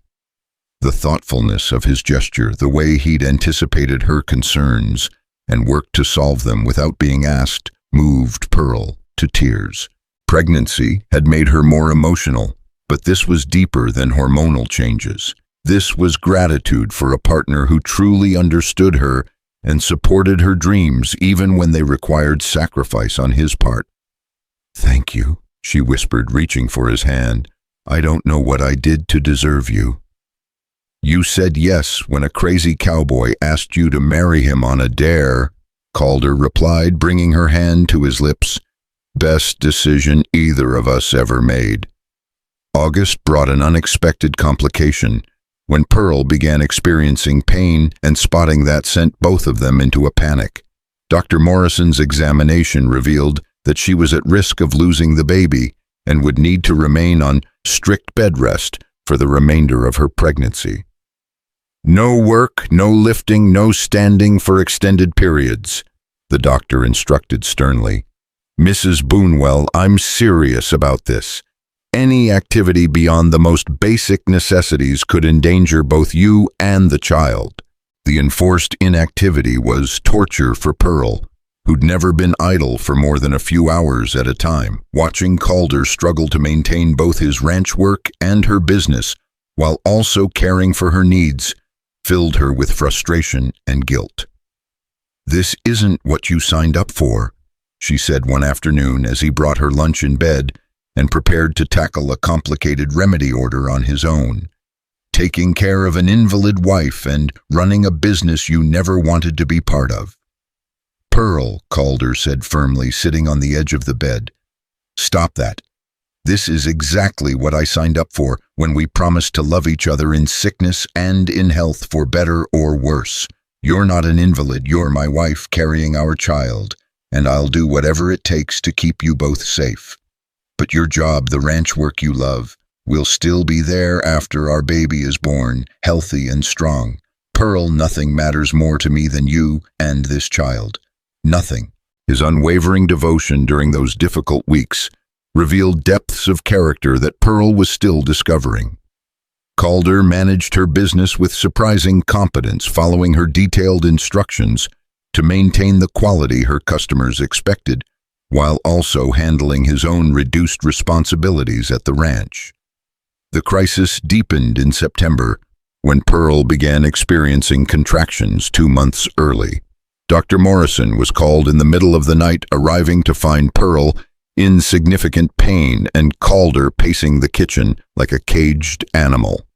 "The baby's trying to come too soon," the doctor explained after his examination. "We need to try to stop the labor, but I have to be honest with you both. The next few hours will be critical." What followed was the longest night of Calder's life. He sat beside Pearl's bed, holding her hand through waves of pain, while Dr. Morrison worked to stop the premature labor. Pearl's face was pale with exhaustion and fear, but her grip on his hand never wavered.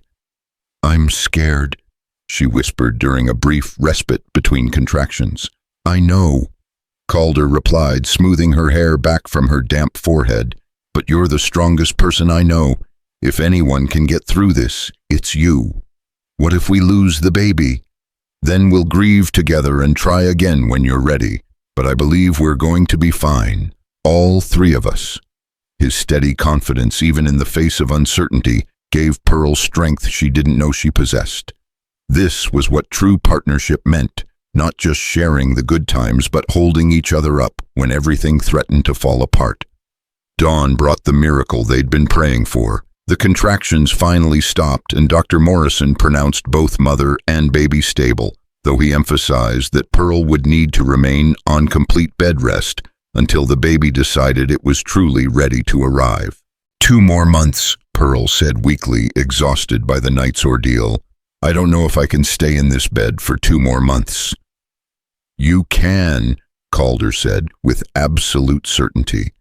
And I'll be right here with you every step of the way. The final weeks of Pearl's pregnancy tested every aspect of their relationship. Calder took over complete responsibility for Pearl's business learning skills he'd never imagined needing, while also managing his own work and caring for Pearl's increasingly complex needs. The house became a hub of activity as customers came by for their regular remedies and neighbors stopped in to check on Pearl's progress. You've become quite the businessman, Pearl observed one evening as Calder showed her the day's receipts and updated her on various customer requests. Mrs. Davidson says your version of her arthritis remedy actually works better than mine. That's impossible, Calder replied. I follow your recipe exactly. Maybe it's not just the recipe, Pearl said thoughtfully. Maybe it's the care and attention you put into making it. You've learned to see this work the way I do, not just as mixing ingredients, but as helping people feel better.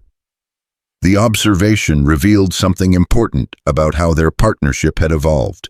Calder hadn't just taken over Pearl's work, he'd embraced its purpose and meaning, making it truly his own, while still honoring the standards and values she'd established. October arrived with crisp mornings and the brilliant colors of autumn painting the hills around Cedar Ridge. Pearl had made it to full term, and Dr. Morrison pronounced both mother and baby ready for delivery whenever nature decided it was time. Any day now, he said after his weekly examination.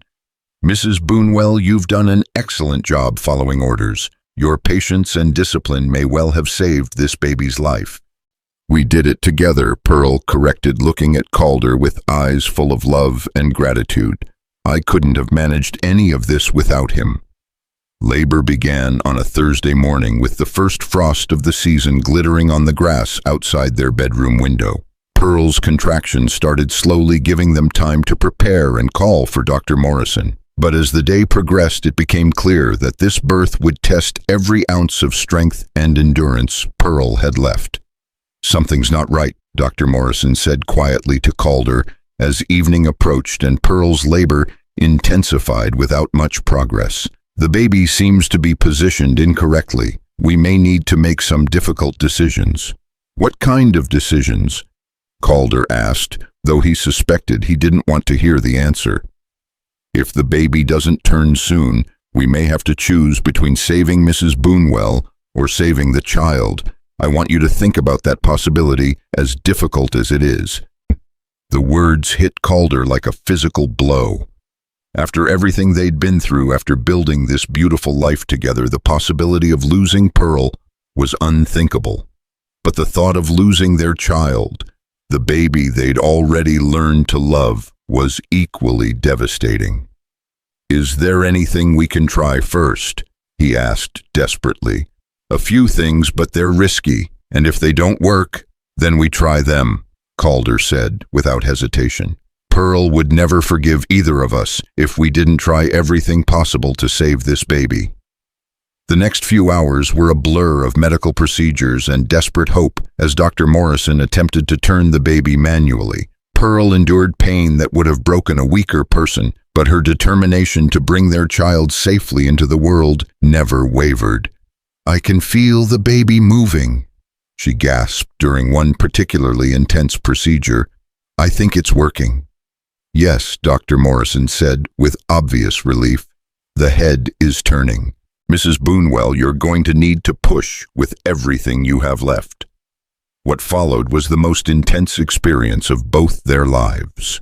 Pearl summoned strength from reserves she didn't know she possessed, while Calder provided every ounce of support and encouragement he could offer. When their baby's first cry finally filled the room, it was the most beautiful sound either of them had ever heard. "It's a girl," Dr. Morrison announced, placing the squirming, red-faced infant on Pearl's chest. "A perfectly healthy baby girl." Pearl looked down at their daughter with tears streaming down her face, unable to speak for the overwhelming emotion of the moment. Calder touched the baby's tiny hand with one finger, amazed by how something so small could already feel so precious and important. "She's beautiful," he whispered. "She looks just like you."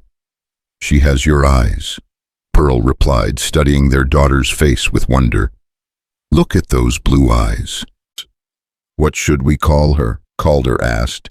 They'd discussed names throughout the pregnancy, but had never quite settled on anything that felt exactly right.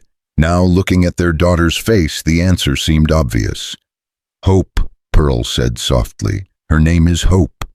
It was perfect. This child who'd survived against all odds, who'd brought them closer together through months of fear and uncertainty, who represented everything good and promising about their future together. Hope was exactly the right name for her. As Dr. Morrison cleaned up and prepared to leave, Calder and Pearl sat together on their bed, taking turns holding their daughter and marveling at the tiny miracle they'd created together. The long journey from their wedding night to this moment of perfect happiness seemed almost impossible to believe. "Do you ever think about how different our lives would be if I'd backed down from Jake's dare that night?" Calder asked, watching Hope's tiny fingers curl around Pearl's thumb. "Sometimes," Pearl admitted, "but then I remember that we found each other when we both needed it most. Maybe it wasn't chance at all. Maybe it was meant to be." "You really believe that?" "I believe that love can grow in the most unexpected places between the most unlikely people," Pearl said, looking up at him with eyes that held all the warmth and certainty in the world. "And I believe that what we have now is worth every moment of uncertainty it took to find it." Calder leaned down to kiss her forehead, then their daughters sealing this moment of perfect contentment in his memory forever. Outside their window, the first snow of winter was beginning to fall, but inside their house, warmth and love and hope filled every corner. RESYTS Part 5. Lưu ý viết 8/500 từ liên kết liền mạch với các phần trước trong câu chuyện pha hội thoại, tạo thành một câu chuyện liền mạch khi ghép lại. Mỗi phần liền mạch với phần trước không giới thiệu lại câu chuyện ở đầu phần mới. Liên kết các phần của câu chuyện một cách liên mạch. Sử dụng câu chuyện tiếp giữa các phần. Duy trì chủ đề tránh ngắt quãng, đột ngột không sử dụng gạch đầu dòng hoặc tiêu đề phụ phong cách kể chuyện Mỹ Hoa Kỳ giống văn giàu cảm xúc. Kẻ theo ngôi thứ ba giữ độ kịch tính không viết. Lần măn kết thúc phần không giới thiệu. Phần sau modifier, their daughter's arrival, transformed the house on Maple Street into something neither Pearl nor Calder had quite anticipated. The quiet rhythms of their married life gave way to the demanding schedule of a newborn, but instead of feeling burdened by the constant needs of their tiny daughter, they found themselves marveling at how naturally they fell into the roles of devoted parents. Hope proved to be a surprisingly easy baby once she recovered from the trauma of her difficult birth. She slept for reasonable stretches, nursed well, and seemed to possess an alert curiosity about the world around her that reminded them both of Pearl's intense focus and Calder's quiet observation of everything happening in his environment. "She's watching everything," Pearl observed one morning as she nursed Hope near the kitchen window. "Look at how she follows the movement of the tree branches outside." "Smart baby," Calder said, pausing in his preparation of Pearl's breakfast to stroke Hope's downy hair, takes after her mother, and stubborn like her father, Pearl added with a smile, noting how Hope's tiny fist gripped her finger with determined strength. The early weeks of parenthood brought challenges they hadn't anticipated. Pearl's recovery from the difficult birth was slower than expected, leaving her weak and sometimes dizzy when she tried to do too much too quickly. Calder took over nearly all the household responsibilities while also attempting to maintain Pearl's business and his own reduced hours at the ranch.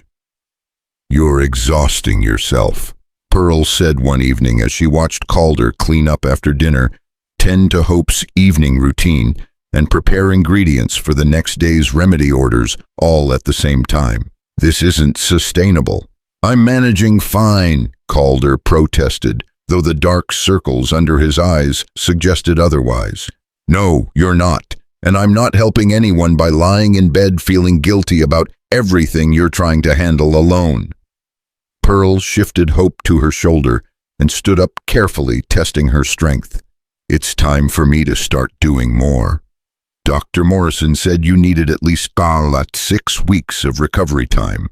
Dr. Morrison doesn't understand that sitting idle while my husband works himself to death isn't actually restful," Pearl replied with the first hint of her old decisiveness. "I can handle light work, measuring ingredients, mixing small batches, taking orders from customers." The compromise they reached allowed Pearl to gradually resume her business activities, while Calder continued handling the physical demands of production and delivery. It was a delicate balance that required constant adjustment as they learned to work around Hope's needs and Pearl's continuing recovery.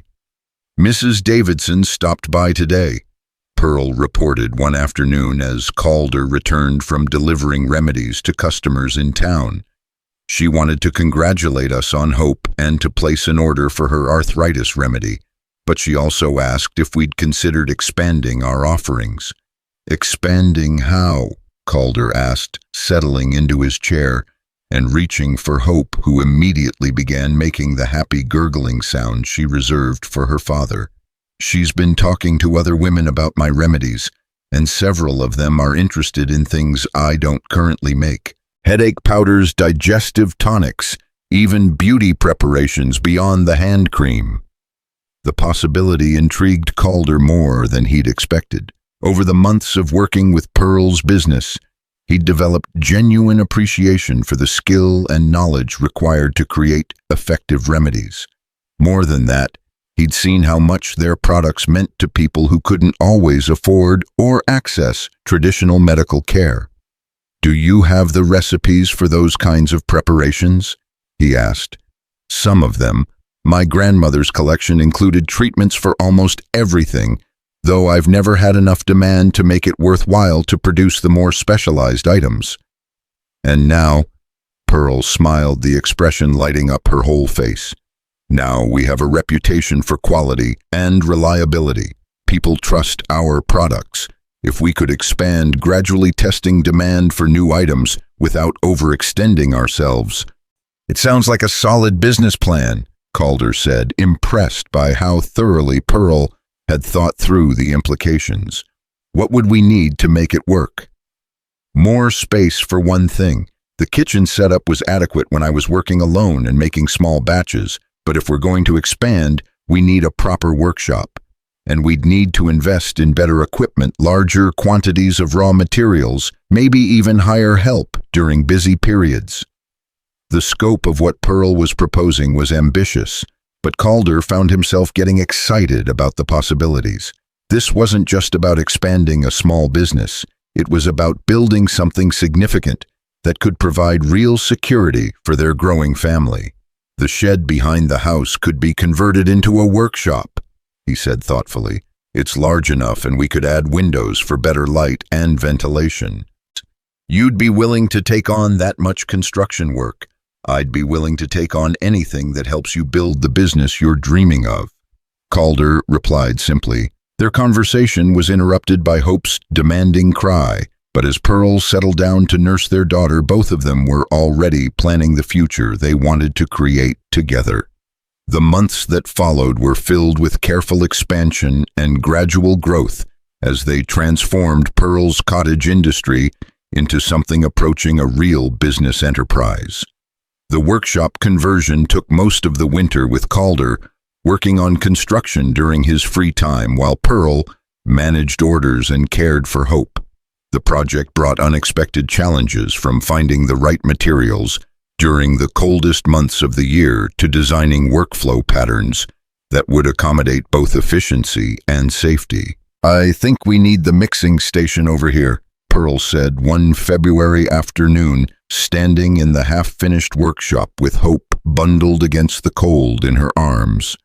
"That way the light from the south window will help with color matching, and we'll have easy access to both the storage area and the cleaning station."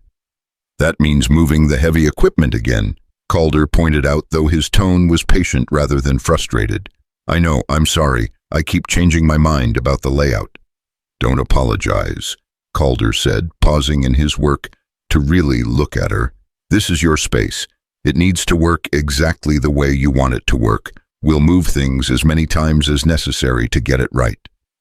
His unwavering support for her vision, even when it meant extra work for him, continued to amaze Pearl. In her previous life, she'd grown accustomed to making do with whatever space and equipment she could manage. Having a partner who not only supported her ambitions, but actively worked to make them reality felt like an incredible luxury. Spring brought the completion of the workshop and the first major test of their expanded capabilities. Word of their growing business had spread beyond Cedar Ridge, and they received an order from a hotel in San Antonio for an assortment of remedies and toiletries that would require them to produce larger quantities than they'd ever attempted. 50 bottles of headache powder, 30 jars of digestive tonic, 40 bottles of hand cream, and 20 containers of tooth powder, Pearl read from the order letter. "It's more than 3 times our usual monthly production." "Can we handle it?" Calder asked, though he was already mentally calculating the time and materials they'd need. "With the new workshop and equipment, yes, but it means working longer days and being very careful about quality control. One bad batch could ruin our reputation with commercial customers." "Then we'll make sure every batch is perfect," Calder said with the quiet confidence that Pearl had learned to rely on. "We've handled challenges before." The San Antonio order became a turning point for their business. Working together in the new workshop, they developed production methods that were both efficient and reliable. Calder's attention to detail and Pearl's expertise created a partnership that consistently produced high-quality results even under pressure. "I think we should consider hiring help," Pearl said one evening as they finished packaging the completed order, "not for the skilled work, but for the basic tasks: cleaning equipment, preparing raw materials, packaging finished products." "Anyone in mind?" "Actually, yes. Sarah Miller has been looking for work since her husband's injury, and she's always been reliable and careful. She helped her mother with cooking and preserving, so she understands the importance of cleanliness and precision." The decision to hire their first employee felt momentous, marking the transition from a husband and wife working together to actual business owners with responsibilities to others. Sarah Miller proved to be an excellent choice, bringing energy and enthusiasm to the work while freeing Pearl and Calder to focus on the more technical aspects of production. "I never imagined this," Pearl said one summer afternoon, as she watched Sarah efficiently clean and organize equipment while Calder prepared materials for the next day's production run. "A year ago, I was working alone in my cabin, making just enough to support myself. Now we have employees and commercial contracts and plans for further expansion." "Are you happy with how everything's developed?" Calder asked, noting something wistful in her tone. "More than happy," Pearl assured him. "It's just overwhelming sometimes how much our lives have changed. Sometimes I look at Hope playing in her basket, or watch you teaching Sarah the proper way to measure ingredients, and I can barely believe this is all real." "It's real," Calder said, reaching for her hand, "and it's just the beginning. We're building something that will last, something we can pass on to Hope when she's old enough. The thought of their daughter inheriting not just a business but a legacy of hard work and mutual support filled both of them with pride and determination. They were creating more than financial security. They were demonstrating that two people who respected and loved each other could build something meaningful together. Hope's first birthday in October was celebrated with a gathering that would have been impossible during their early days of careful politeness.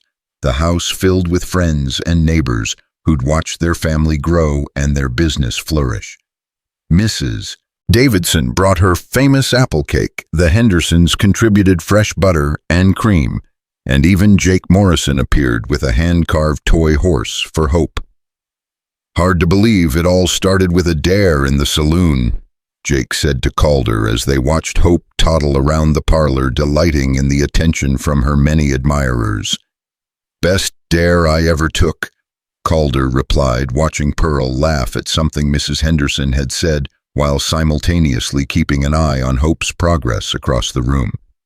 You two really made it work, Jake continued, his voice unusually serious. Not everyone could have done what you did, building a real marriage out of what it started as. We got lucky, Calder said. We found out we actually liked each other. It was more than luck, Jake insisted. You both put in the work to make it something good. That takes character.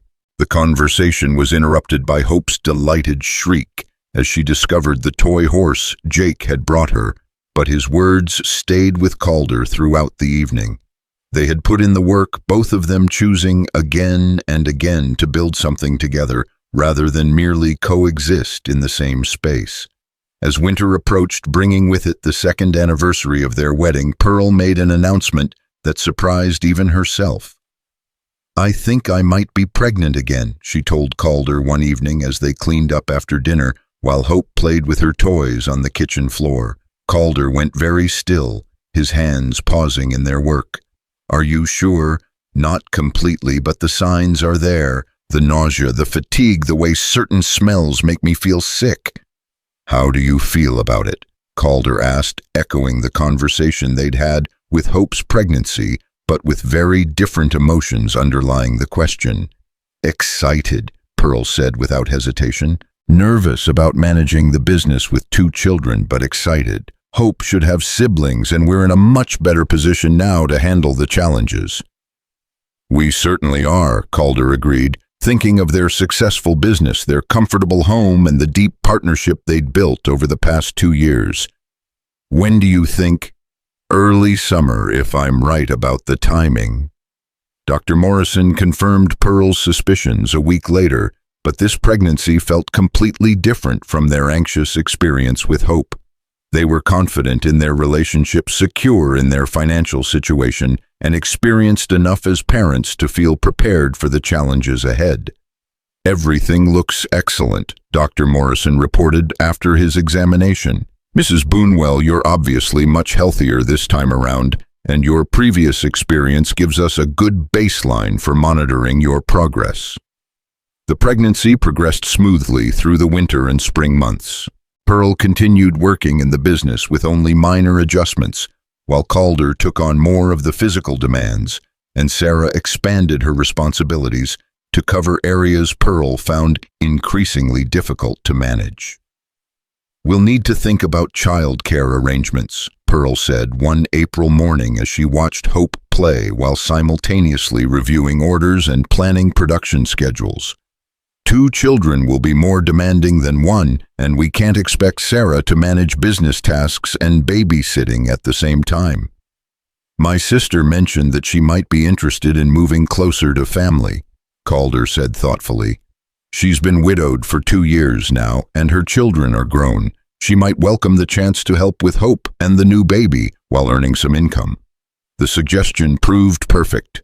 Mary Boonwell arrived in Cedar Ridge in May, bringing energy and experience that immediately improved their household management. She adored Hope, understood the demands of business ownership, and possessed the kind of practical wisdom that came from raising her own children successfully.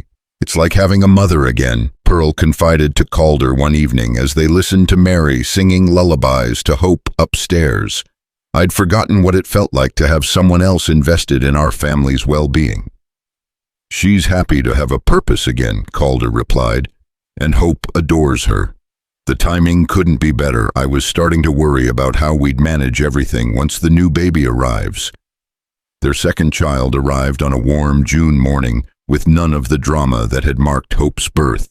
Thomas James Boonwell entered the world quickly and efficiently, as if eager to join the busy household he'd been listening to for months.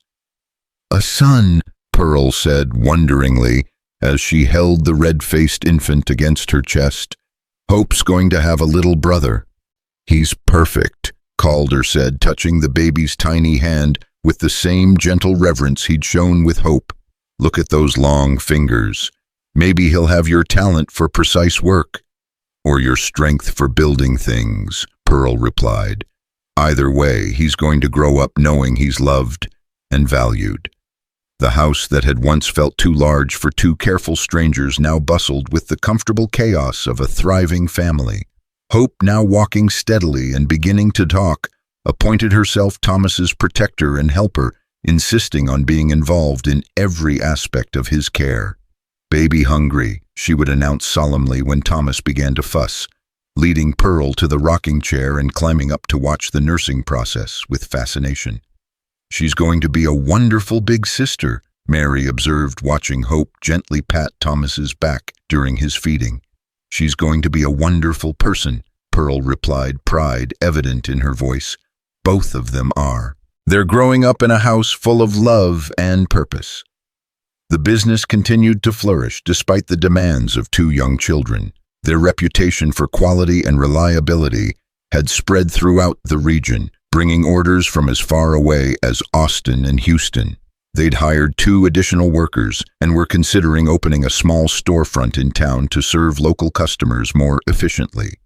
"5 years ago, I was alone in a cabin making just enough to survive," Pearl said one evening as she and Calder reviewed the accounts after putting the children to bed. "Now we employ 4 people, serve customers across 3 counties, and have enough saved to consider buying property for expansion."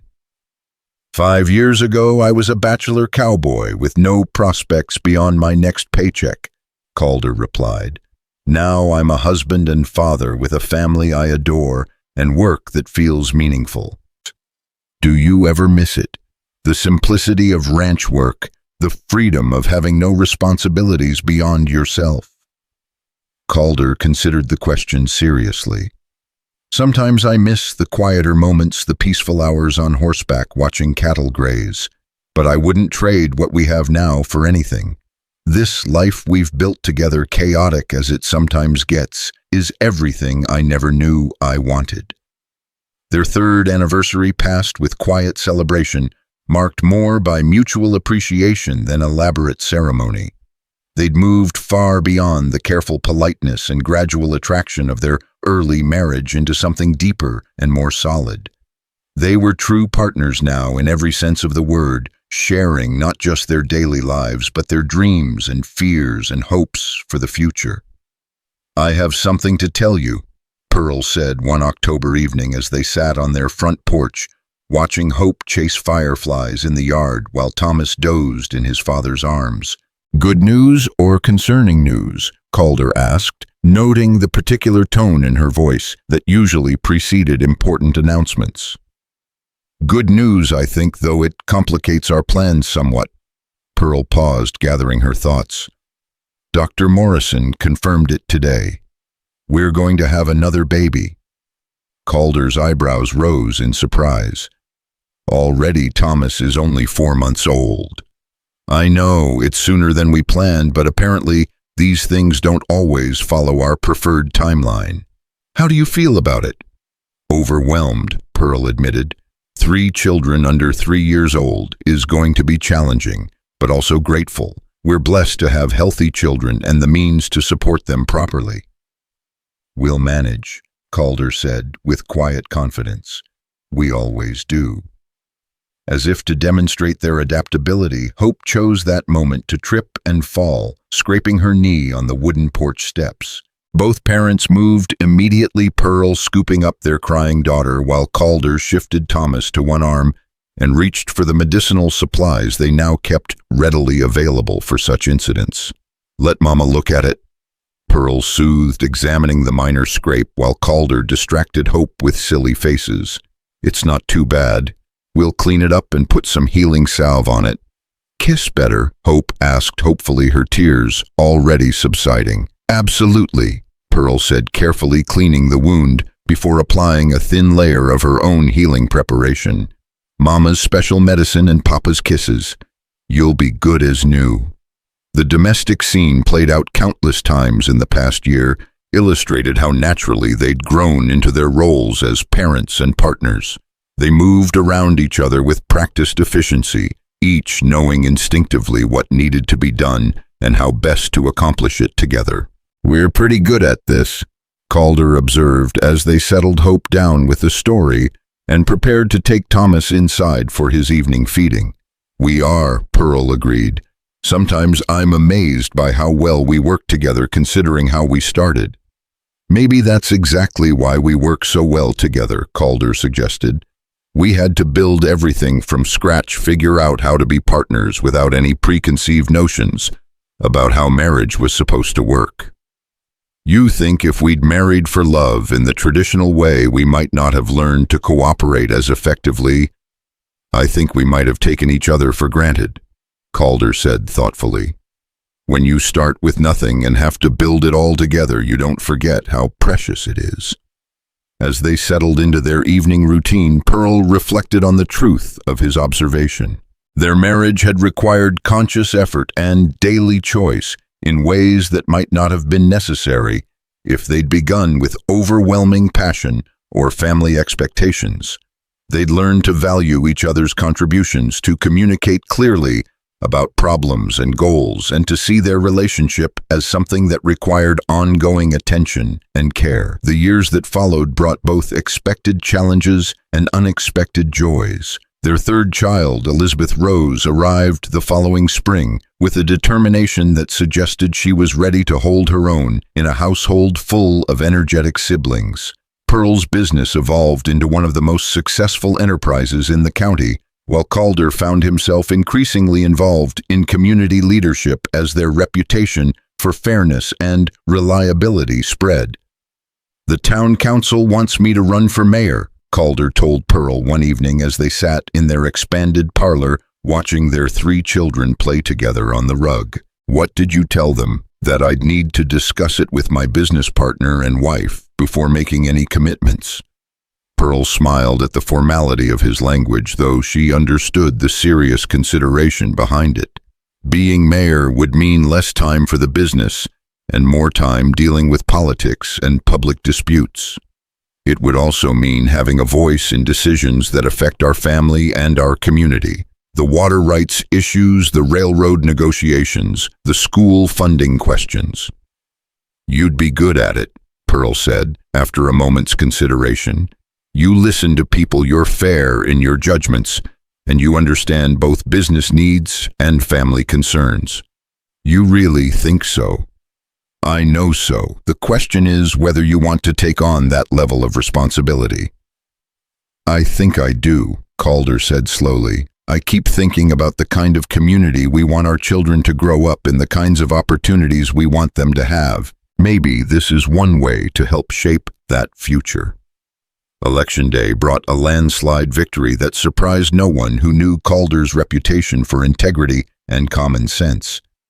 His inauguration as mayor of Cedar Ridge marked another milestone in their unlikely journey from strangers bound by a dare to pillars of their community. Mayor Boonwell Pearl said that evening, trying out the title with obvious pleasure. "It has a nice sound to it."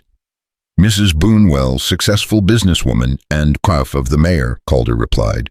"That sounds even better." As they stood together on their front porch, watching the sunset paint the sky in brilliant shades of orange and pink, While their children played safely in the yard they'd created together, both marveled at the unexpected paths their lives had taken. "If someone had told me that night in the saloon that this is where we'd end up," Calder set his arm around Pearl's waist as she leaned against his shoulder, "I never would have believed them. If someone had told me that accepting a marriage proposal from a stranger would lead to the happiest years of my life, I would have thought they were crazy." Pearl replied, "Are they the happiest years of your life?" "Without question," Pearl said, turning to face him fully. "Every single day with you and our children has been better than I ever dared to hope for." Their kiss was interrupted by Hope's delighted squeal as she successfully caught a butterfly and Elizabeth's determined crawl toward the porch steps and Thomas's urgent need for attention from his parents. The beautiful chaos of their family life surrounded them like a warm embrace, evidence of everything they'd built together from the foundation of mutual respect and growing love. As the stars began to appear in the darkening sky, they gathered their children and headed inside to the house that had become the center of their world. Tomorrow would bring new challenges and opportunities, more decisions to make together, more dreams to pursue as partners in every sense of the word. But tonight they were content to be exactly where they were, surrounded by the laughter and love and hope they'd created together, living proof that the most unlikely beginnings could grow into the most beautiful endings. The years rolled by like seasons, changing each one, bringing new depth to the love that had begun as a dare in a dusty saloon. Cedar Ridge itself had grown around the Boonwell family, transforming from a rough frontier town into a thriving community that drew settlers and businesses from across Texas. The railroad had finally arrived, bringing with it opportunities and challenges that tested Calder's leadership as mayor and expanded Pearl's business beyond anything they'd originally imagined. On a crisp morning in early spring, 10 years after that fateful wedding night, Pearl stood in the doorway of their expanded workshop, watching her eldest daughter, Hope, now 11, carefully measure ingredients for a batch of headache powder. The girl's movements were precise and confident, displaying the same attention to detail that had made Pearl's remedies famous throughout the region. "Remember what we learned about the willow bark extract," Pearl instructed gently. "Too little and it won't be effective, too much and it becomes bitter." "I know, Mama," Hope replied with the patient tone of a child who'd heard the same instructions countless times. "Grandmother Mary taught me the same thing yesterday when we made the cough syrup." Pearl smiled at the mention of Calder's sister, who had become such an integral part of their family that the children called her Grandmother Mary, despite the technical incorrectness of the title. Mary had proven invaluable not just in caring for the children, but in helping to preserve and expand the knowledge that formed the foundation of their business. Mrs. Whitmore sent another order. Hope continued consulting the ledger with the seriousness of someone far older than her years.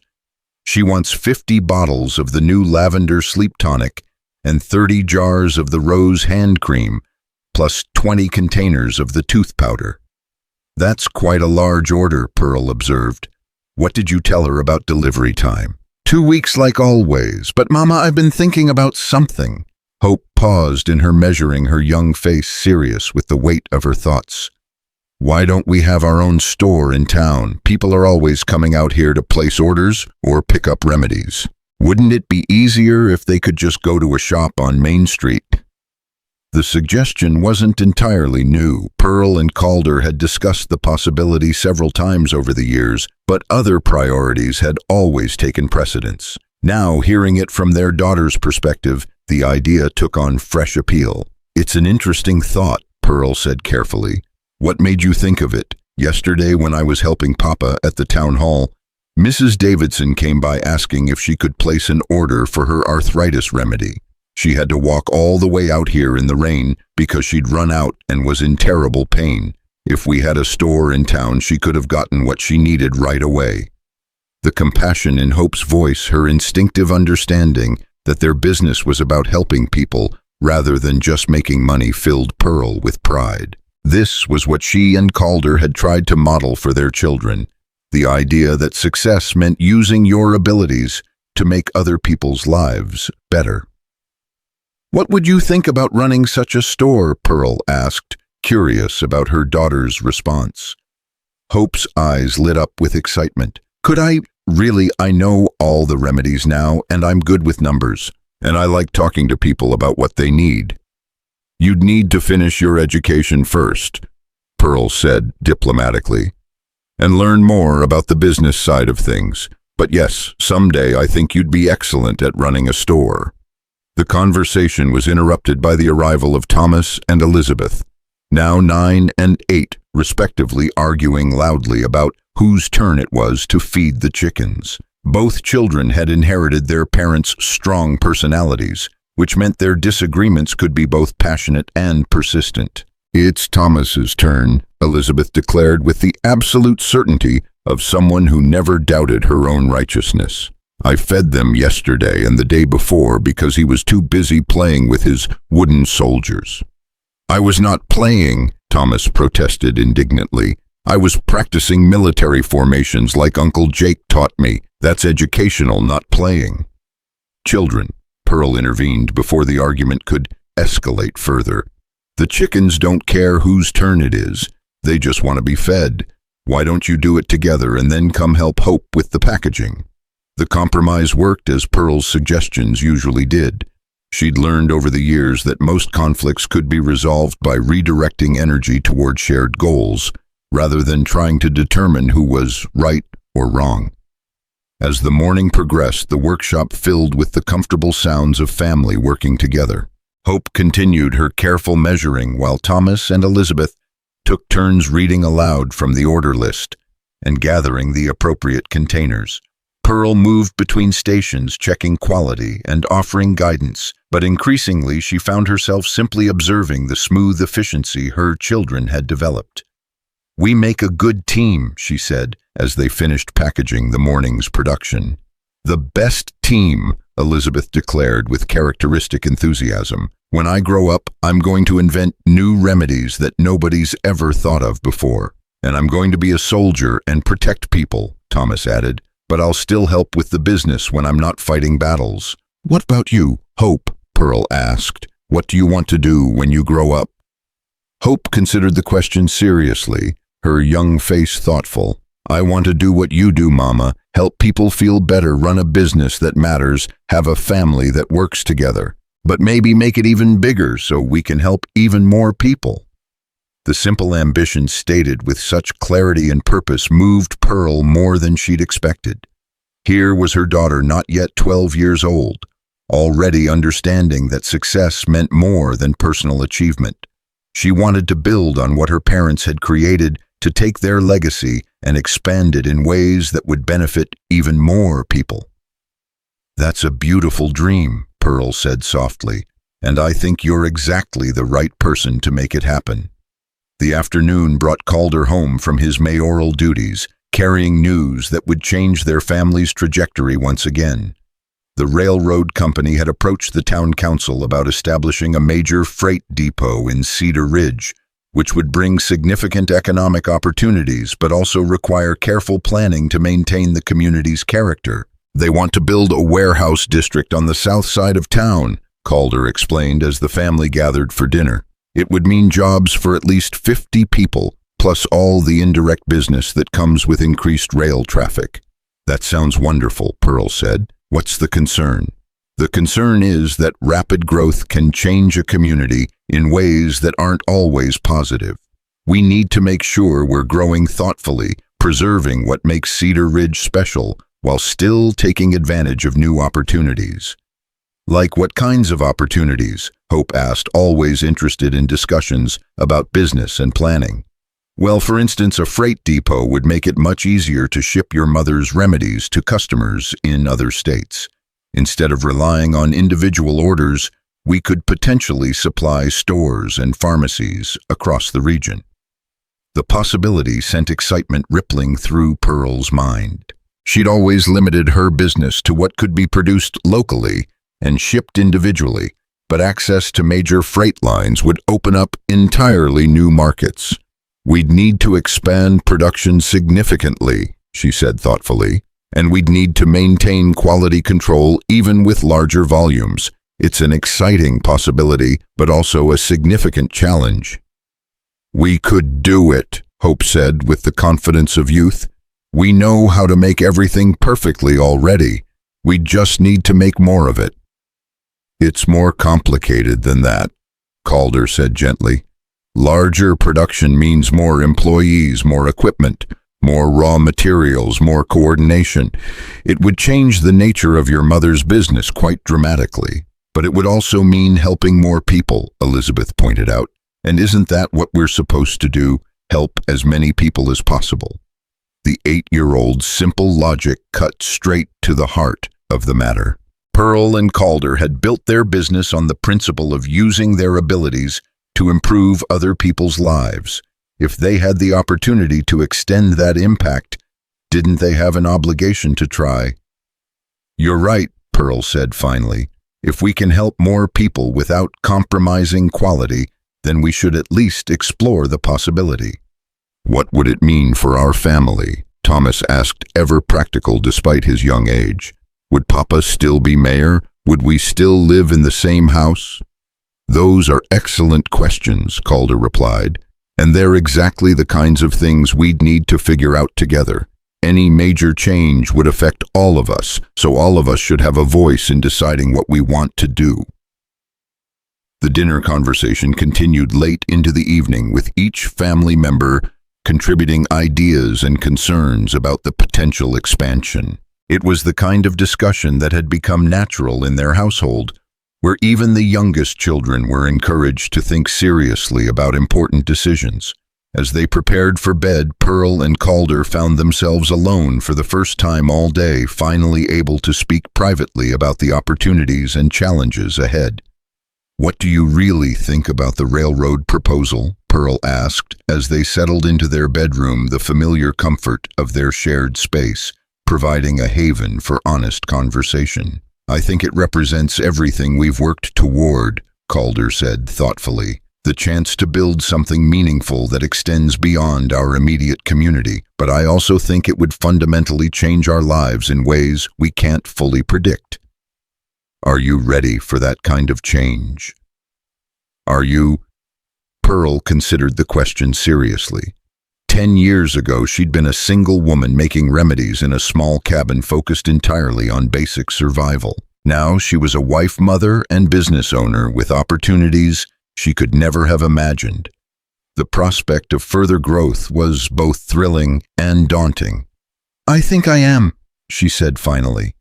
Not because I need more success or recognition, but because I keep thinking about all the people we could help if we had the resources to reach them. Even if it means less time together as a family, more travel, more employees to manage more complexity in our daily lives. Even then, Pearl said with growing certainty, because look what we've already accomplished by taking risks together. If we can maintain our values and our commitment to each other, I believe we can handle whatever challenges come with growth. Calder reached for her hand, marveling, as he always did, at the strength and determination of the woman who'd said yes to his desperate proposal so many years ago. Then we'll explore it seriously. Talk to the railroad people, develop a real plan, see if we can make it work without losing what matters most. What matters most? This, Calder said, simply gesturing toward the sounds of their children settling down for sleep in the next rooms. Our family, our love for each other, our commitment to doing good work that helps people. Everything else is just details. The following months brought intensive planning and preparation as Pearl and Calder worked with railroad representatives, business advisors, and community leaders to develop a comprehensive expansion plan. The process revealed both the magnitude of the opportunity and the complexity of executing it successfully. We'd need to hire at least 20 additional employees, Pearl reported after a particularly lengthy planning session. And we'd need to build a proper manufacturing facility, not just expand the current workshop. The railroad company is willing to provide favorable shipping rates for the first 3 years, Calder added, and they'll help with connecting us to potential customers in other markets. What about quality control? Hope asked, continuing to demonstrate the business sense that impressed all the adults involved in the planning. How do we make sure 20 employees can produce remedies that meet our standards? That's the most important question, Pearl agreed. We'd need to develop detailed procedures for every step of production, train supervisors thoroughly, and implement testing protocols to catch any problems before products leave our facility. The planning process took nearly a year, but it resulted in a comprehensive strategy that addressed every concern the family had raised. More importantly, it gave them confidence that they could pursue significant growth while maintaining the values and standards that had made their business successful. I think we're ready, Pearl announced one evening as they reviewed the final plans. It's ambitious, it's challenging, and it's a little frightening, but I believe we can do it. Together. Calder added the word, carrying all the weight of their shared history and commitment to their future. Together, Pearl agreed, sealing their decision with a kiss that held all the love and trust they'd built over the years since that improbable beginning in a frontier saloon. The expansion, when it finally began, transformed not just their business, but their entire family's role in the community. Pearl became known throughout Texas as a leading businesswoman whose products improved lives across the state. Calder's leadership in managing the community aspects of growth earned him recognition as one of the most effective mayors in the region. Their children grew up understanding that success meant responsibility, that privilege carried obligation, and that the greatest achievements came from working together toward goals larger than personal gain. Standing in their expanded facility 5 years later, watching dozens of employees carefully producing remedies that would help thousands of people, Pearl often thought back to that night when a stranger had asked her to marry him on a dare. The woman who'd said yes had been hoping for security and respectability. She could never have imagined that her acceptance would lead to a love story that transformed not just 2 lives, but an entire community, creating a legacy that would continue growing for generations to come.